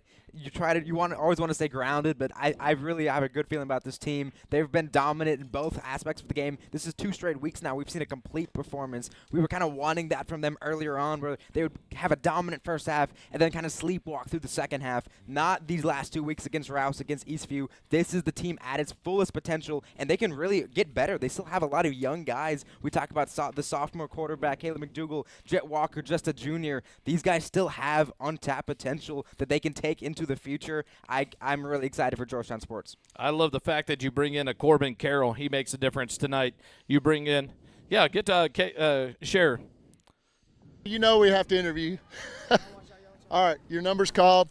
What are your thoughts? The play's coming up. What are you thinking? Well, at first I was like, man, I really have to sell this. I was like, I can't let it be on me. I have to do my job. So I did my job first. And I got out, I saw a ball coming to me. I was like, oh, baby, here we go. I started moving them legs. And once I got downhill, I was like, no one's stopping me. Nobody's stopping me. You had an option probably as it was a pitchback. Was that, an option to pass and you just make the decision just to rumble? No, we've really only practiced just me going downhill and scoring. But that pass will be open next week. Lefty. That pass will be open next week. Hey, it's fun to put you on our stat line. So yes, enjoy the win. Congratulations. I appreciate it. Thank you. All right, guys. Caden Scherer sends us away with the big win over Eastview. Congrats to the big man, Caden Scherer. For Holden Toomer, for Doppler, Dave England, for Kelly Duvall, for the producer that makes it all happen behind the scenes, my wife, Jerry Ann Harmon. I'm Wally Harmon. Thanks for listening to First Responder broadcast of Georgetown Eagle football here on the SHN Sports YouTube channel. We enjoy bringing you everything Georgetown sports. We'll be back live on Tuesday. We'll bring you Georgetown against Weiss in volleyball, a big one here at Georgetown High School, a chance for Georgetown to avenge their only loss in district so far and get a tie for the district standings. It should be a good battle here at Georgetown High School. Then Wednesday night at 6 p.m. we'll be at Camp Brightside to bring you the Eagle Nation Coaches Show, and then next Friday on the road at AC Bible to bring you Georgetown and Glenn. For the Pennington family, we say we love you. We are thinking about you guys. We're praying for you guys. And as a community, we will be here to support you in this tough time in the loss of Jason. To this football program, you shined so bright in a week that could have been a downfall for many, and we are proud to be a part of Eagle Nation. It is a true sentiment of Eagle Fight Never Dies, and I love the fact that this program stepped up and fought through such a tough week. And so to Coach Griffin and his coaching staff, congratulations on a tough week in the battles you have ahead of you as these kids fight through so much emotion. It doesn't cost you a dime to be kind to anybody. But remember, you can always live like Knox. Knox Didalowicz died at a young age of 12 earlier this year in an ATV accident, but lived more kindness in his young life than most people experience or live in a lifetime. Go visit Live Like Knox Foundation and learn how ways that he touched so many lives and ways that you can make an impact and be kind in someone else's life to make a difference. Thanks for joining us tonight. Georgetown 58, Eastview 41 from the booth here at 14. They won by 44. Man, I'm lost. 58-14. Hey, they won. They're 3-1 from the Berkelback Field box here at Georgetown High School. Thanks for joining us tonight. Have a good night and enjoy the weekend. Hook 'em horns.